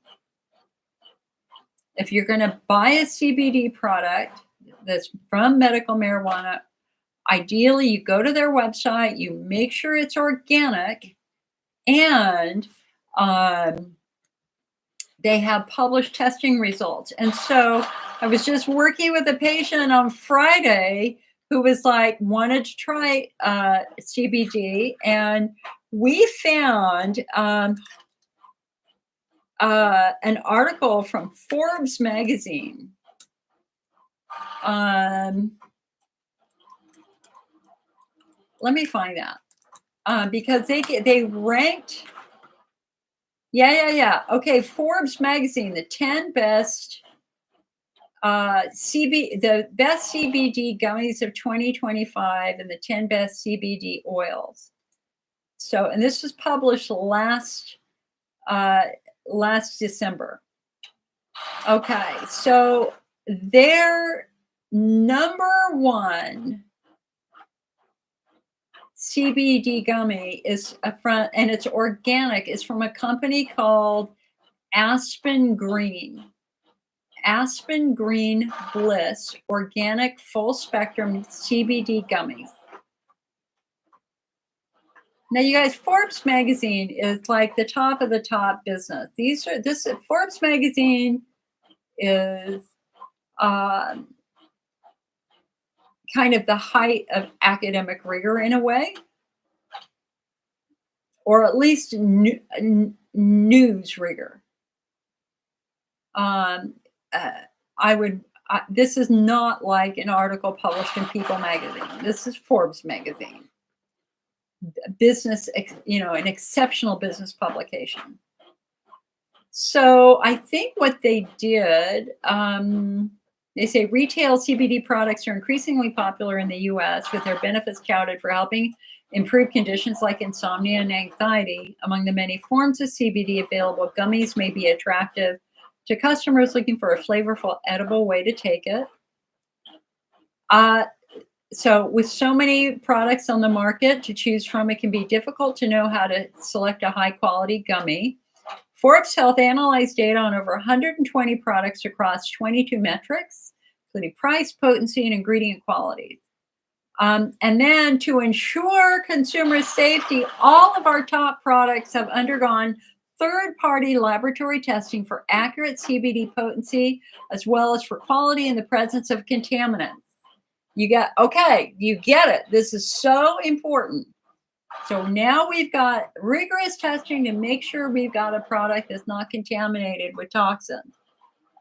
Okay, so best CBD gummy, Aspen Green. The second one, okay, so Aspen Green, 5 stars out of 5 stars. Excellent lab results, and they give the lab testing. And they give you can look at the full lab testing, no heavy metals, etc. Cornbread hemp berry gummies, Lazarus Natural CBD, Joy Organics full spectrum. Let's see. There's another Joy Organic, Charlotte's Web Daily Wellness Gummy, Extract Labs Daily Support CBD Gummies, Soul CBD Gummies. Okay, so, and how did they do this? They had to come from plants grown in the U.S. They had to have a third-party certificate of analysis. They had to go under another third-party test. They had to pass all tests for pesticides, heavy metals, and molds, and contain no more than 0.3% THC by dry weight. And then they ranked them on price, milligrams of CBD, all natural ingredients, organic ingredients, whether it's gluten-free, etc. So I'm going to give you here on Facebook that link so you can look at that yourself. And then for you guys, hi there. Hi, JD. Let me give you guys this CBD article also. And of course, I'm not being paid for this. There's no way I'm being paid for any of this, guys. This is just an IC support group leader who's lived with pain, who understands suffering. Okay, here you go. So let me grab this link for you guys on YouTube.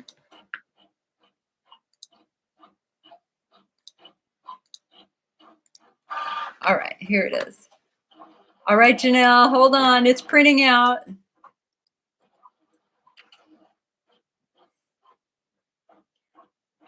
And Lori says she uses a tincture. Good. Sharon says, about 3 weeks ago, I thought, so we're talking about Sharon's flare. You thought it was your muscles. I have been to your physiotherapist. She said my muscles were not tight at all, but after 5 minutes of peeing, I felt like I'm busting again. I also hurts as my bladder as it's filling up. I haven't eaten anything different, but I did start after I did a pump class. Yikes. What's a pump class? Are you doing weightlifting? Pumping iron?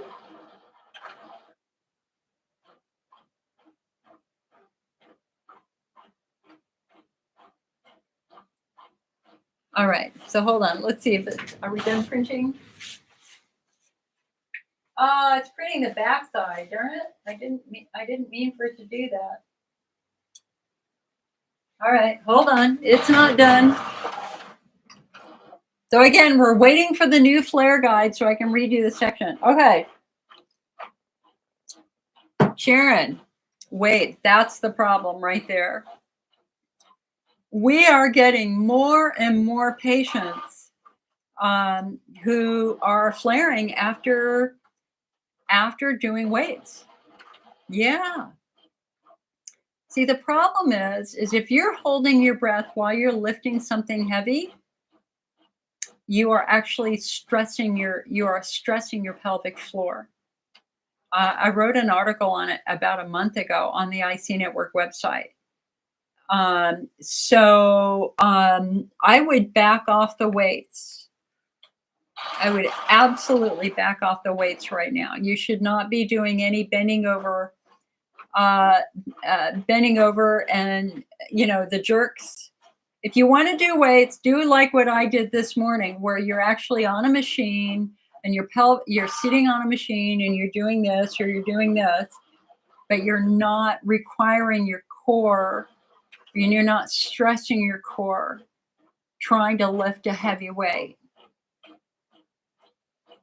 So I would suspect that you have got a pelvic floor strain of some type. That's possible. But like you said, I mean, understand, pelvic floor flares cause bladder sensitivity because when your muscles are really, really tight, you go into a state of ischemia.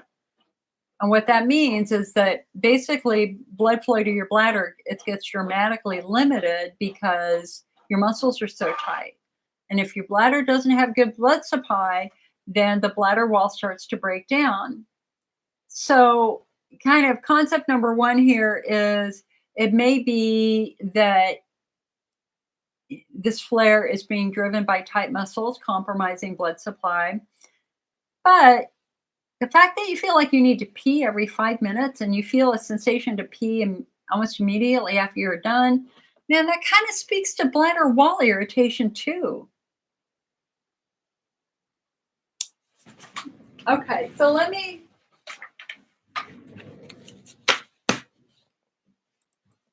so this is not what it's going to look like when it's done. This is my working copy. But this is basically our new guide to managing. I wrote the original flare management guide 20 years ago.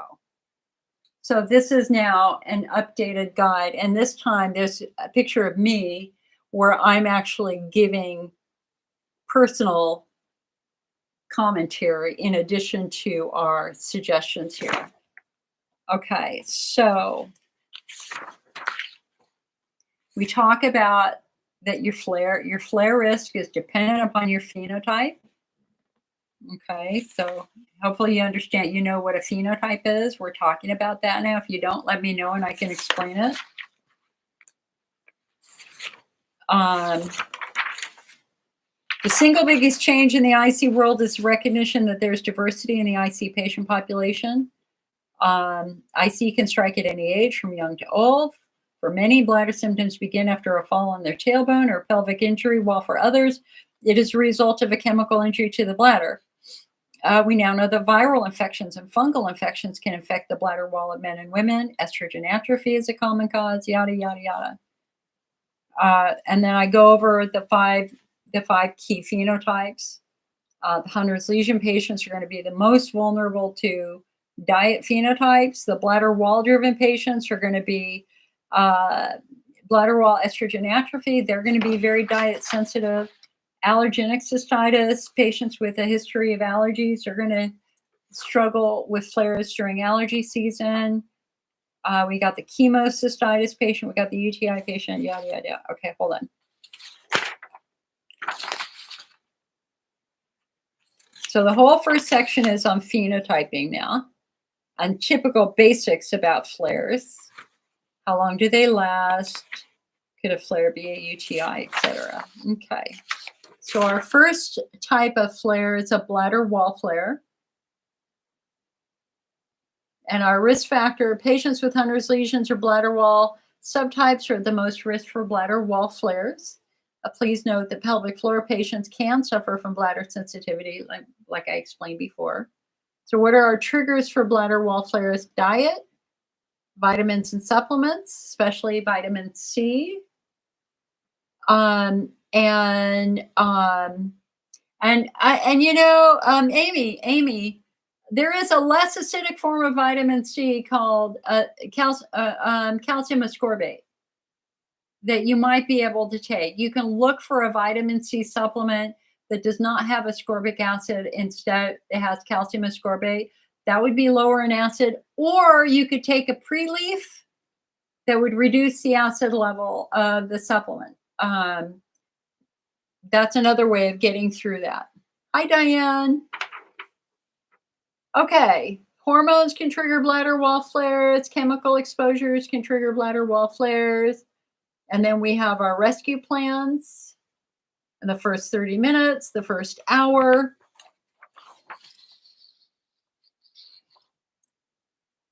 Okay, hold on. And then we have our pelvic floor flare. Muscle tone matters. A healthy muscle feels like a raw chicken breast, soft and pliant, but with substance. Tight muscles feel stiff like an overcooked chicken breast. They often have tight, painful knots known as trigger points. And a badly damaged muscle can feel quite hard like beef jerky.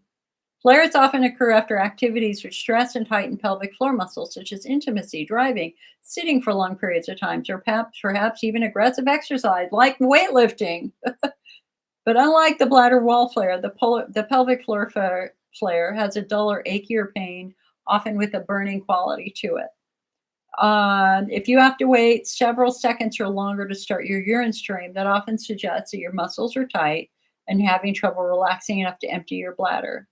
And so, what are the triggers for a pelvic floor flare? Falling and stumbling, sports injuries, weightlifting is number one, sitting for long periods of time, traveling by bus, car, or plane, sex, and stress. And then, of course, we have our rescue plans for that. What I have in this that we didn't have in any other guidelines is I'm now including the exercises that you can do to relax your pelvic floor.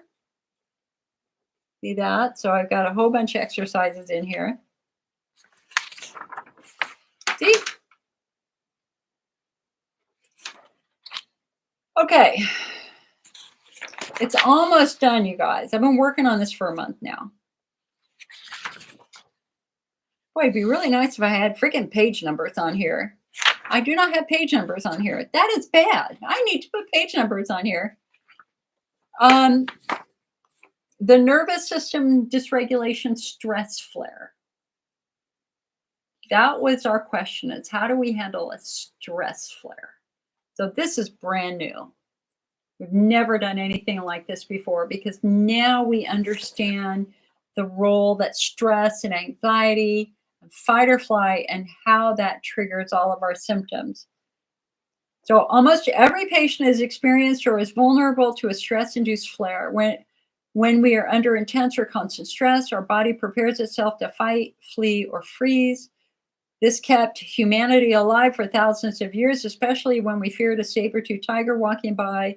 Today, our days are filled with different but equally powerful types of stress, from financial insecurity to social media, which relentlessly keeps us angry to keep us engaged. This stress triggers a physical response, such as increased blood pressure, increased heart rate, and tighter muscles. Yes, that means during periods of intense stress and anxiety, pelvic floor muscles get tighter and nerves become more sensitive and painful. I didn't understand that persistent anxiety and fight or flight also make the central nervous system more sensitive. It actually amplifies pain throughout the entire body and drives other painful conditions that many patients struggle with, such as IBS, vulvodynia, TMJ, and migraines. Thus, we must learn techniques to calm and nurture our nervous system. You'll notice that our coping strategies focus less on medications. No one is suggesting that these flares are the result of mental illness or are all in your head. Rather, this is about recognizing the physical toll that stress can play on the human body and then working to reverse that damage. So, what are our triggers for a stress flare? Well, I mean, number one, stress, from a stressful workplace to conflict at home, stress can lead to persistent fight or flight, which can then trigger all of these symptoms. Number two, adverse childhood events, trauma during childhood, growing up in the home of an alcoholic. I mean, obviously, I've written this. I'm going quickly through this. Caffeine, which is neurostimulatory, can trigger a stress flare because it acts to it basically is like taking a jackhammer to the central nervous system, and that certainly is going to intensify your symptoms. Chemical exposures. Patients with very sensitive nervous systems, like me, may experience symptoms when confronted with strong smells like gasoline or wood solvents. They may be more sensitive to the effects of medicine or may experience a paradoxical reaction in which the medicine does exactly the opposite of what it intended to do. They may have very sensitive skin and react to certain fabrics or lotions or soaps or laundry detergent or fabric softeners. Candles or room fresheners can be problematic. We do better scent-free natural cleaners and natural fabrics. And last but not least, restricted restroom access. Anytime a patient with bladder or bowel symptoms anticipate that they may not have restroom access or limited restroom access, that worry and stress can trigger a flare. But this is not mental illness. This is how a body in pain reacts if they will not be able to ease that pain comfortably and easily, such as by using a restroom. This is also why many patients say no to invitations to concerts, long car rides, vacations, and plane trips. Restroom access is vital for our comfort. So for this rescue plan, Again, this is about getting the brain out of fight or flight and calming the central nervous system. We're going to do some deep breathing, very specific method of deep breathing. 4 seconds in, holding it for 7 seconds, breathing out for 8 seconds. We know that that will turn your central parasympathetic nervous system on and the sympathetic nervous system off, which we need to do. Then we've got some great exercises that you can do, some great stress management techniques, the power pose, reflexercise, I Spy, all sorts of things. I can hear many of you groaning right now, if not yelling, don't talk to me about mindfulness. How will this stop my flare? Mindfulness is physical therapy for the brain, and it focuses on healing the nervous system. Mindfulness redirects your brain away from anxiety and stress and pain by focusing on the present, specifically your senses. Research studies have shown that it can heal the brain from periods of chronic stress, trauma, and pain within 10 days. In contrast, 10 days of negative stress can change your brain for the worse. Okay, and I've got some specific techniques here on what you can do with that. And then at 24 hours or longer, PEA, palmitoyl-ethanolamide, also known as Peora or Peely, PEA, acts by calming nerves down. So when we're thinking medication, a lot of patients go to the gabapentin and the Neurontin, but PEA has a very, very similar method of action without the side effects and is simple and is over the counter with a proven track record of reducing pain and reducing stress. You can find it in the IC Network shop. Low dose antidepressants actually have a way of calming some of these nerves, Cymbalta, etc. Okay. Then we have the menstrual flare. How do we cope with flares that happen the day that we ovulate or a couple of days before a period? We have the urethral flare. What do we do when the urethra starts screaming at us? We have the sex flare. What do we do with the sex flares? And the last flare I'm working on is the allergenic flare. Hopefully I will be done this week and we can get this to you. There's going to be a free version and there's going to be a paid version. And the paid version is still going to be very cheap, way under $10.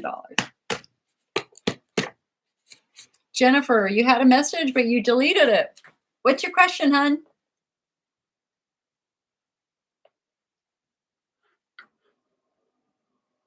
Donna says, how do you know which Chardonnay is less acidic? Well, it's really by flavor. Sweet, so in our diet study, we did an alcohol study. We wanted to know, could any IC patient drink alcohol? And we had a lot of patients participate in that study. So what our study found, kind of in generalities, is anybody in a flare would be an idiot to drink alcohol, especially if you're having a bladder wall flare. Please don't drink alcohol of any type. You have to wait until your bladder's had a chance to heal. What our study found is that pale ale beers were much better tolerated than brown beers, like my favorite Guinness. And so if you're going to do a beer, go for like a Molson pale, followed up with water, dilute your urine, or remember, you can take some pre-leaf, which will reduce the acid load in what you're drinking, and so it won't be quite as irritating. Alcohol is irritating for two reasons. Alcohol scours the wound, and a lot of alcoholic drinks are often very, very acidic. So it's kind of a double whammy, but pre-leaf actually might help a little bit. You can always try that. So again, for the beers, go for a pale ale, stay away from the dark beers.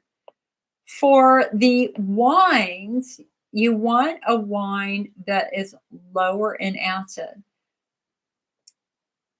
So Merlot for red and Chardonnay for white wines are often suggested.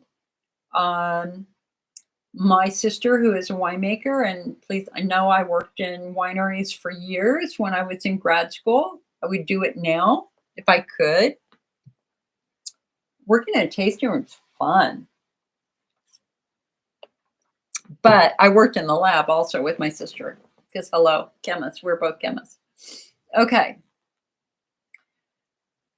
So an example of a high acid wine is going to be a sparkling wine, champagne. It's going to be like a, give me some white wine names, like a Gewürztraminer.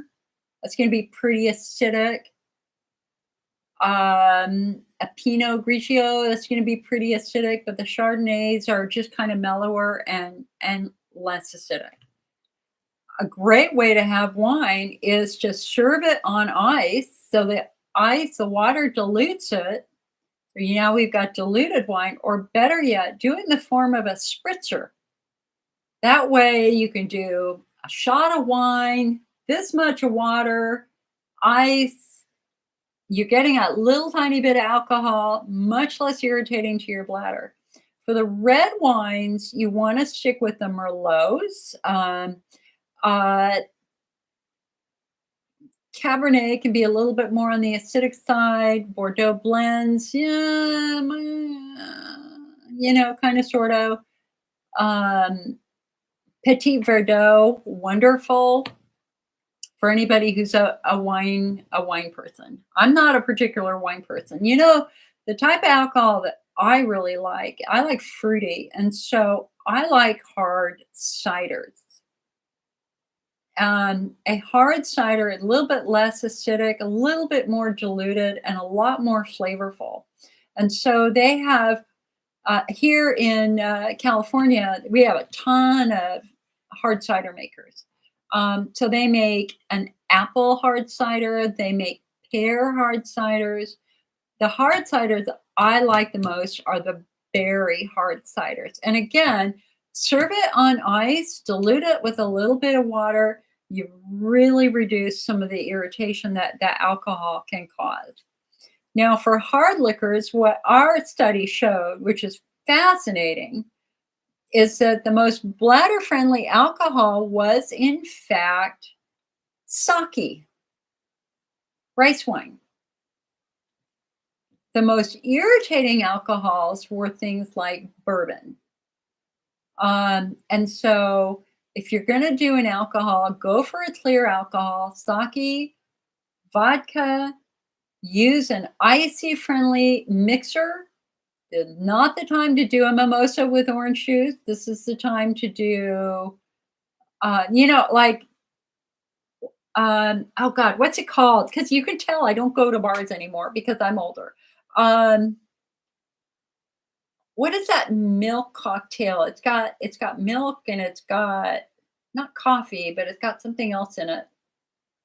Anyway, look for cocktails that have bladder-friendly mixers. So no orange juice and no lemonade and no cranberry. So if I'm going to do a hard alcohol, I will usually do a daiquiri with maybe a tiny bit of rum and fruit, and with a lot of ice. Or occasionally a virgin margarita without the salt on it, because I have high blood pressure. Kahlua, thank you, JD. Exactly, Kahlua. Thank you, Tanya. Exactly. Listen, Kahlua and cream, back when I could actually drink cream, was a fabulous drink. And for sore throats, amaretto.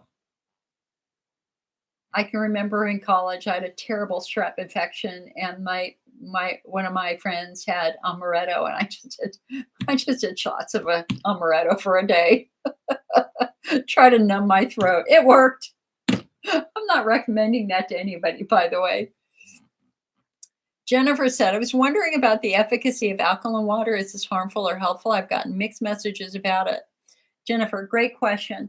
So, speaking as a chemist, because my first 2 degrees are in chemistry because I am a geek. Okay. pH neutral is 7. If it's below a 7, it's acidic. If it's above a 7, it's alkaline. So let's give you extreme examples. Sulfuric acid is very damaging. I don't even know what pH is, maybe 2. If you spilled sulfuric acid on your hand, it would burn you immediately. Think about those girls who have had acid thrown on their face and it eats away at their skin and they're horribly disfigured. Those are usually sulfuric acid attacks. So we know acid is erosive and horrific. But what's the most extreme alkaline thing that we often have in our home? Bleach. And when you spill bleach on your skin, what happens? It gets slippery and it can start to sting. Why is it getting slippery? Because the alkalinity is also basically dissolving your skin, just in a different way. So anything that's strongly acidic, anything that's strongly alkaline, those are both damaging for the human body. Now, there was a company several years ago who they were trying to market an acid-reducing product, and they kept saying, well, IC is caused by being too acidic. And they would go to support group meetings and say, the reason you have IC is because your body and your blood is just too acidic. You need to take this product. And of course, they were laughed out of meetings. I mean, because we all know that acidity in our bloodstream is so tightly controlled by our body that if it goes up a fraction of 1%, you get very ill. So that the whole argument's ridiculous. Okay. So the question then becomes, what about something that's mildly acidic? What about something that's mildly alkaline? Are those damaging? And the answer is yes. If you had a wound on your hand and you poured a very dilute acid on it, what is that going to do to that wound? It's going to scour it and make it bigger. And the same can be said for pouring a diluted bleach on an open wound. It is going to get into the wound and damage the stem cells that are trying to repair your bladder wall. If you have Hunner's lesions, like literally the worst thing you could do is drink something acidic or drink something alkaline all day, every day. Our goal is try to be as pH neutral as you can be, and that's spring water. So I do not believe that patients should be drinking alkaline water all day, every day. I used to go to a lot of food shows because I was just looking for low acid food that we could promote and sell to IC patients back in the day because we just didn't have a lot of food. And I remember I tried one of the very, very first alkaline waters out there, and I had a shot of it. And what stunned me is it dried out my mouth completely. All the mucus in my mouth was gone after having one small serving of alkaline water. And I thought, oh my God, what would that do to a bladder? Especially if you don't have a lot of mucus down there. If you're in estrogen atrophy, boy, you're screwed. And so, in my opinion, the alkaline water craze was created by companies that were trying to make a buck by giving you the false impression that your body was acidic. That's simply not true. But I do think that there is one place for an alkaline water, and that is if you've just eaten something acidic or you're in a really wicked bladder wall flare from eating something really acidic. So, think about our discussion about alcohol. So let's say you have a mimosa Okay, so champagne and orange juice, which is going to be an acid bomb in your bladder. Well, having a cup of alkaline water would be a great way to alkalinize your urine and neutralize that acid. So I think that that's the only appropriate use for alkaline water in by the IC patient population, to be quite honest. I'm not a fan of it, haven't been a fan of it, and it's just too corrosive over time. I've worked with some patients who have spent thousands of dollars buying in all these new water systems and they're drinking alkaline water every day and they're not doing well. It isn't helping them. You know, the reason why spring water is so important is the way that it balances pH is with minerals, various minerals. And so what you get out of spring water is as close to perfect water as you can. Well, if you're drinking filtered water, you're taking out the minerals. And so a lot of filtered water comes out as acid water because we've lost the pH balancing minerals. So, anyway, that's kind of my position on it.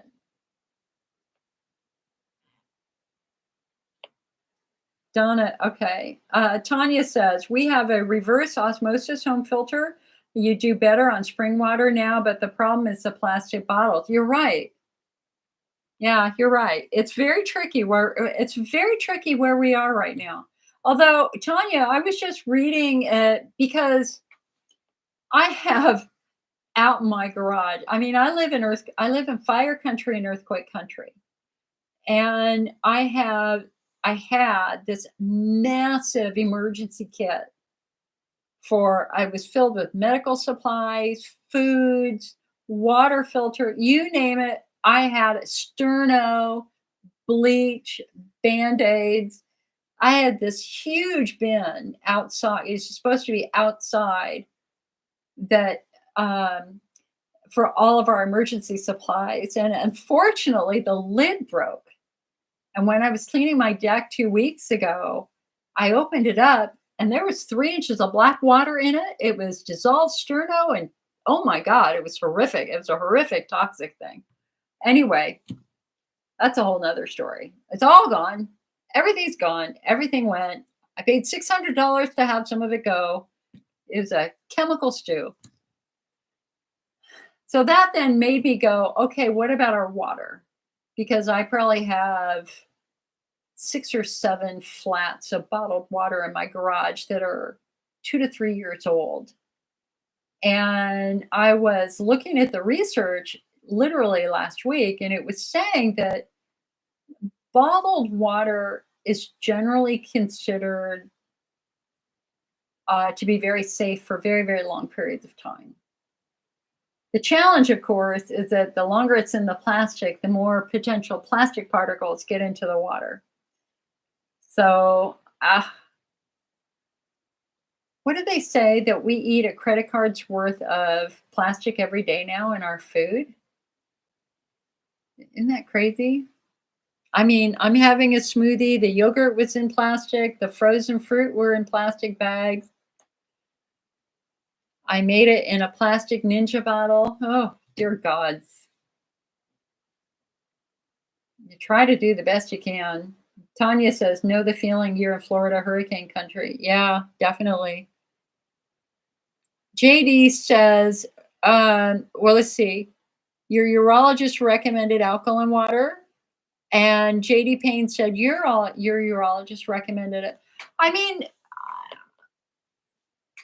one a day, I think that's probably okay. My point is drinking 6 or 7 a day, or if the only water you're drinking is alkaline water.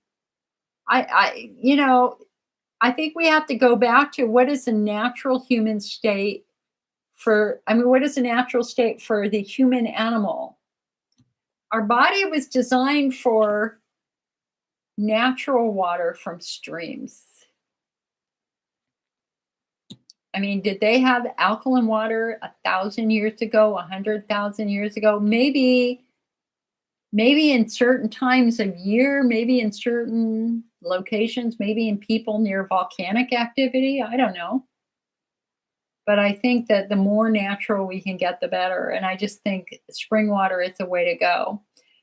Back when I was young, I mean, every business had a 5-gallon thing of water in a glass bottle that was heavy as hell to lift. 'Cause I remember lifting them or trying to lift no, I was able to lift them and do it. If it's in glass, it's great. But, they also they have spring water in cans, and Jason Momoa is the actor, is the one who supports that company. Where you and But then cans have plastic liners, don't they? Ooh. Thank you, big business, for screwing up all of our food. Um, yeah. Oh, it, I think it's called Liquid Death.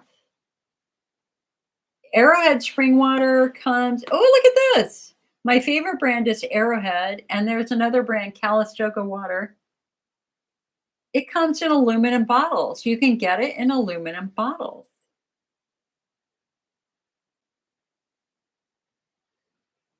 Nice, but easy to refill. Keeps it cold, but the cap is pretty hard to get aligned. Okay, hold on. They say, "Love the aluminum bottle. I can't justify using plastic anymore. I try and take care of my body, and I like to think of it that way." Huh, who knew Arrowhead spring water came in aluminum bottle? There's a company called Boxed Water that comes in like milk cartons.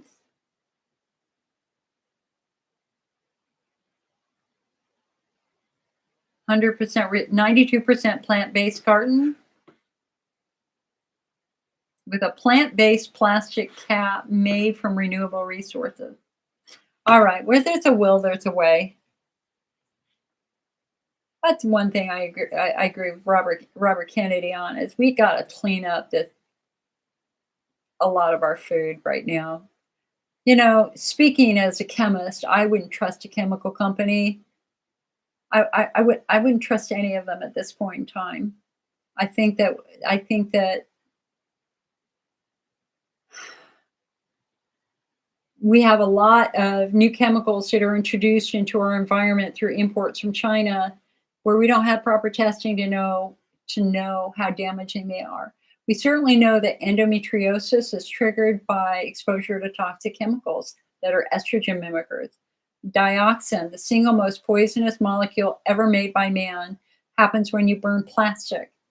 Dioxin has been linked to the growth of endometriosis, along with several other chemicals. So, it's crazy. Tanya said, but wouldn't that leach aluminum? I don't know if we don't need more aluminum. Yeah, but see, the thing is that does metal dissolve in water as compared to does plastic and dissolve in water? I don't see metal dissolving in water, although long-term exposure to some metals can cause and some metals to water can cause rust. Ah, it's a good question. Hold on. Let's see. Is a metal water bottle safer than plastic?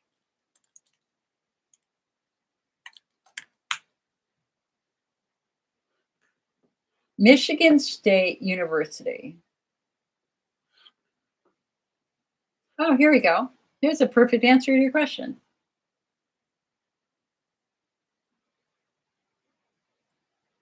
Between steel, plastic, and glass, what's the best? The truth of the matter is that there are pros and cons to owning each. Stainless steel bottles have a number of pros and cons. They last longer than glass or plastic because they're corrosion resistant. They do not leach chemicals when exposed to sun or heat. They are generally more expensive than plastic as the cost to produce them is higher. However, stainless steel is 100% recyclable.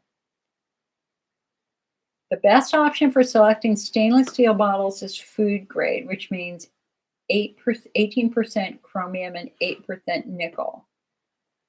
Glass is another option. Most of us know that just about every beverage tastes better out of a glass bottle or cup, but the downside is that they're breakable and less likely to last a long time compared to plastic. Plastic is the most popular reusable bottle, although they are cheaper to produce, which, however, the recycling rate is low. Plastic bottles, okay, yada, yada, yada. We know all this. One of the biggest downsides to plastic water bottles is that they leach, whereas glass and stainless do not. Consumers with apprehensions over plastic leaching chemicals may want to look at this. It needs to be BPA free.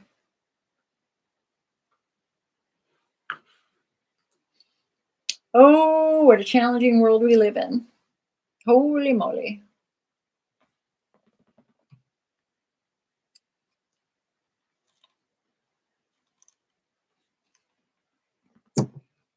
Hey, last week was my first week back to the gym. Yes. After 8 months of surgical restriction, I'm going to the gym again, and it feels so good. And hopefully I will lose my stomach and find myself again. I love working out. All right, so I am here as long as you have questions, so give me questions. So what's happening? I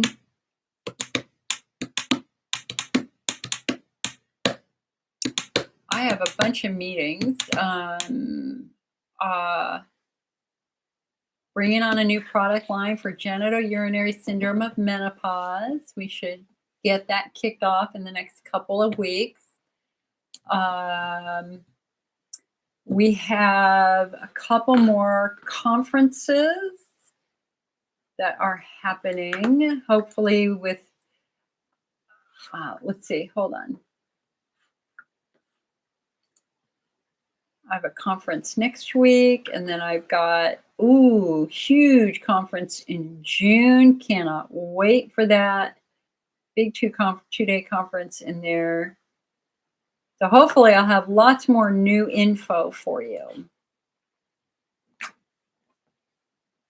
That's the goal. We want new, better information. And again, for anybody who's new, I am giving away free copies of our Medic Alert card. This is our restroom access card. And also of our food card. Bladder-friendly foods versus foods to avoid. If you would like a free restroom access card or a free food card, I just need you to email me your snail mail address. I will not sell your snail mail address. I'm not even going to enter it into any database. It is just going to, I'm just going to use it to put your address on an envelope, and then I'm going to delete it. So don't worry about anybody capturing your info and using that for marketing purposes. I've never done that. So if you want a free restroom access card, email your mailing address to icnetwork@mac. That's short for Macintosh Computer. So that's M as in Mary, A as in Apple, C as in Charlie.com.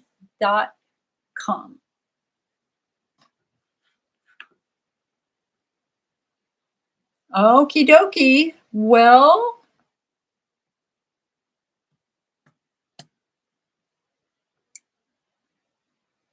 I think we've kind of come to the natural end of this meeting, because I think that we have finished our, if somebody has a topic you want me to cover, I'll do it. Otherwise, maybe it's the end of our Mother's Day. To all the mothers out there, thank you. Thank you for your love. Thank you for holding our hands when we were children walking to school. Thank you for holding our hands when we had to go to the doctor. Thank you for being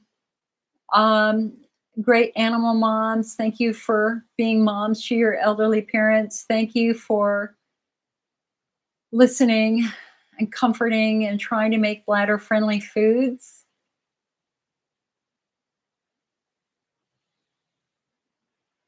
My mother, Helen Osborne, was my she was my, well, you guys met her many times. I mean, she came in here. Y'all got to see her. She traveled with me to IC conferences. She helped make the IC network happen. She drove me to doctors when I was having terrible flares. We once took a train ride up to Lake Tahoe and I was in a terrible flare. It was a 4-hour train ride. I was an idiot because you want to think about how are we going to trigger a flare and make it worse? Yeah, a bumpy train ride. When we got to the other end, I made it through one night and then I had such a terrible flare we had to go to the emergency room. And then my sweet older mother, who had vowed never to drive on a freeway, had to drive me home from Lake Tahoe across the entire state of California as I writhed in the back seat, bawling my eyes out. And she got me home. Moms are amazing. And so for those of us who had moms who are heroes, what a blessing today, like a day like today is, because we get to think of them and honor them and reflect wonderfully about the many gifts that they gave us. And in the same sense, we also have to acknowledge that some of us had moms that weren't very good. We had moms who might have been abusive. We had moms who might have been alcoholic. And days like today would be very hard for them because it can be attached to grief because I just wanted a mom who would love me. And if you fall into that camp, the best thing that I can say to you is that it was never your fault. It was never your fault. In some cases, remember, parenting is passed down. And if your mom grew up in an abusive home, she never learned how to be a good mom. She never learned how to be a normal mom. But you get to break that cycle now. Because today we understand why that happens. And today we have the ability to recognize when anger is dominating and anxiety is dominating, and we can get help for that so that we don't bring that back into our family, you know? So Mother's Day is tricky. And then of course we have the grief thing. You know, my mom will have died next Friday, which is our 2-year anniversary. And her last Mother's Day was her knowing that her husband was dying. And so we also have to have a way to help to express that grief constructively. I was thinking that as I was sitting at her grave yesterday, and I could just, I could hear her say, don't remember how I died, remember how I lived. And take the flowers home. I want you to have them. I left a small bouquet of flowers there anyway, but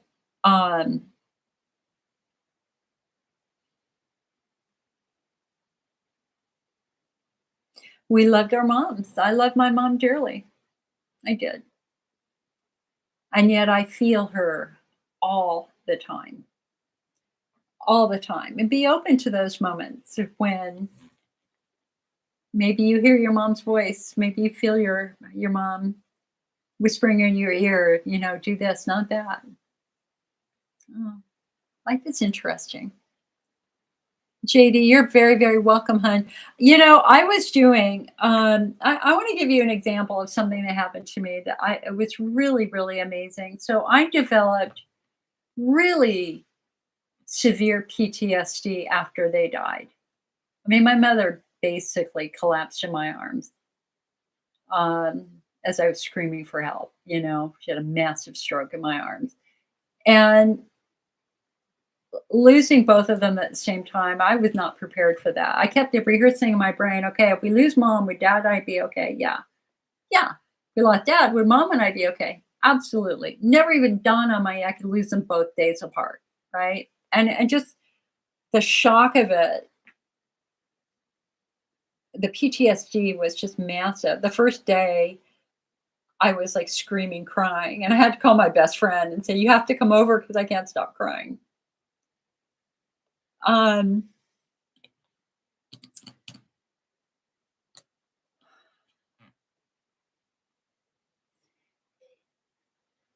it's a lot better now. I'm not crying every day like I was. I cry maybe once a week. Um, but the I was a ki- I had been a bear in a cave for 2 years. Like, and Jill's sitting in her house, she's in her cave, she's watching people walk by, and I'm just saying, "Stay away." I couldn't let anybody touch me for, like, 6 months. I mean, I had a really extreme reaction to grief. I still have not had cut my hair, but I'm getting close. I haven't had a massage. I just was like a hurt bear just crawling into a cave, and that's all I could do. That's just all I could do. I was able to do the meetings, but after the meetings, I would cry and go back into my cave. Okay. So anyway, I just really realized that it was really after a year, it was really limiting me way too much. And so I signed up for EMDR therapy. And it was lovely. It was lovely. And so we were talking about grief. And I told her, I said, I feel like I'm covered with a dark oil. Like I'm just being smothered by this oily mass of grief. And this was like 3 months ago, 2.5 months ago. And she said, okay, so what helps oil? What would melt oil? And of course, sunshine. And she's like, okay, so let's work with that for a moment. So I want you to close your eyes and I want you to imagine that you're sitting out on your deck in the sun and this bright light. I mean, the sun is melting it a little bit, but she said, you have a light too. So what we're going to do is we're going to use your light to try to melt the oil. Now, I've done chakra meditation before where we have, you know, lights, different color lights going up our spinal cord. So it's really easy for me to go in there. So I've got my eyes closed and we're doing this EMDR tapping and working on that. And I could feel, I could see symbolically. I realized that I had turned my light off. The grief had turned my light off. And so I turned it on symbolically and I could feel it melting the wax away. But then, I'm going to cry, I felt my mother right here at my right shoulder. And I felt her adding her light and melting it faster. And then a moment later, I felt her sister, my aunt, at this shoulder. And she added her light. And with our three lights, it melted away. And for the first time in 18 months, I felt released from the grief.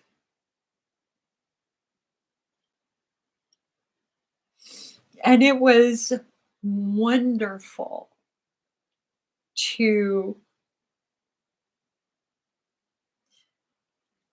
you know, nobody can convince me that that wasn't real because I felt her right here and I saw her add her light. And I felt Aunt Shirley here and I saw her add her light.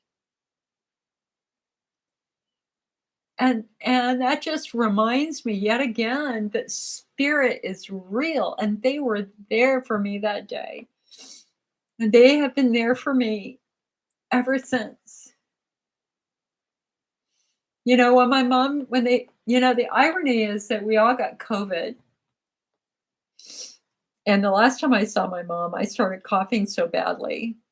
I had to leave in 5 minutes. Last time I saw her alive. And the next morning, I was talking with her doctor, and the doctor said, she's rallying. She's doing really good. And I'm like, really? And they went, yeah, she's doing really good. And then 5 minutes later, they called me and said she died. Like they called me up and said, we're really sorry to tell you your mom just died. And I'm like, wait, I'm just talking to the doctor. She said she was rallying. And as soon as they said that, I had this vision of my mother flying out of her body, young, long blonde hair, the biggest smile on her face, released. And I know that was her.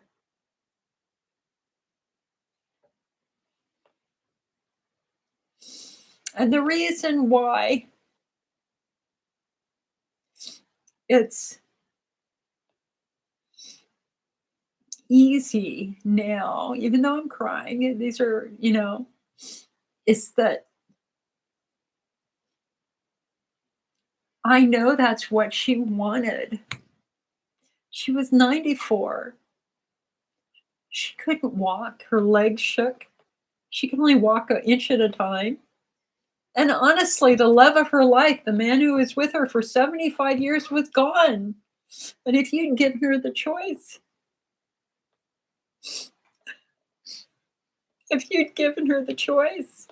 do you want to stay or do you want to go? I know what her choice was. I'm going with Dad. And I know that was the right choice. That was the right choice for her. They called it broken heart syndrome.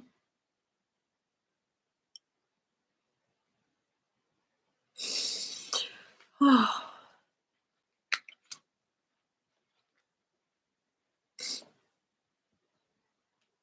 I can feel her hugging me.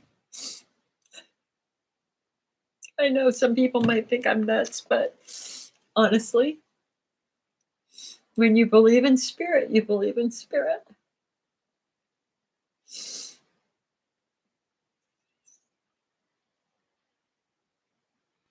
So, for those of you who have moms who are gone, please know that they're there, that they're with you. They love you. And they apologize for those who have passed on who might not have been very good moms. Please know that they're trying to make it better and they regret it in the end. JD says, thank you for sharing so much. Spirit is real. Yeah. Oh, it's got to come out somehow. Tomorrow is the day, my 2-year anniversary for my dad dying. So actually in 8 hours. No, 10 hours. Whew. Okay. Good meeting, everybody. Good meeting. Good, healthy expression. Good, healthy expression of love and kindness and sweet memories. And that is what I wish for you today. I am going to go walk at the lake. I think I need to go move my body a little bit more. So I'm going to say goodbye. Wish you the best. I will see you next week. Facebook on Thursday or Friday, most likely. And then, of course, on YouTube. And I'm going to start throwing in one day for Instagram meetings or TikTok meetings. Okay. All right. I'll see you later. Going to say goodbye to YouTube first.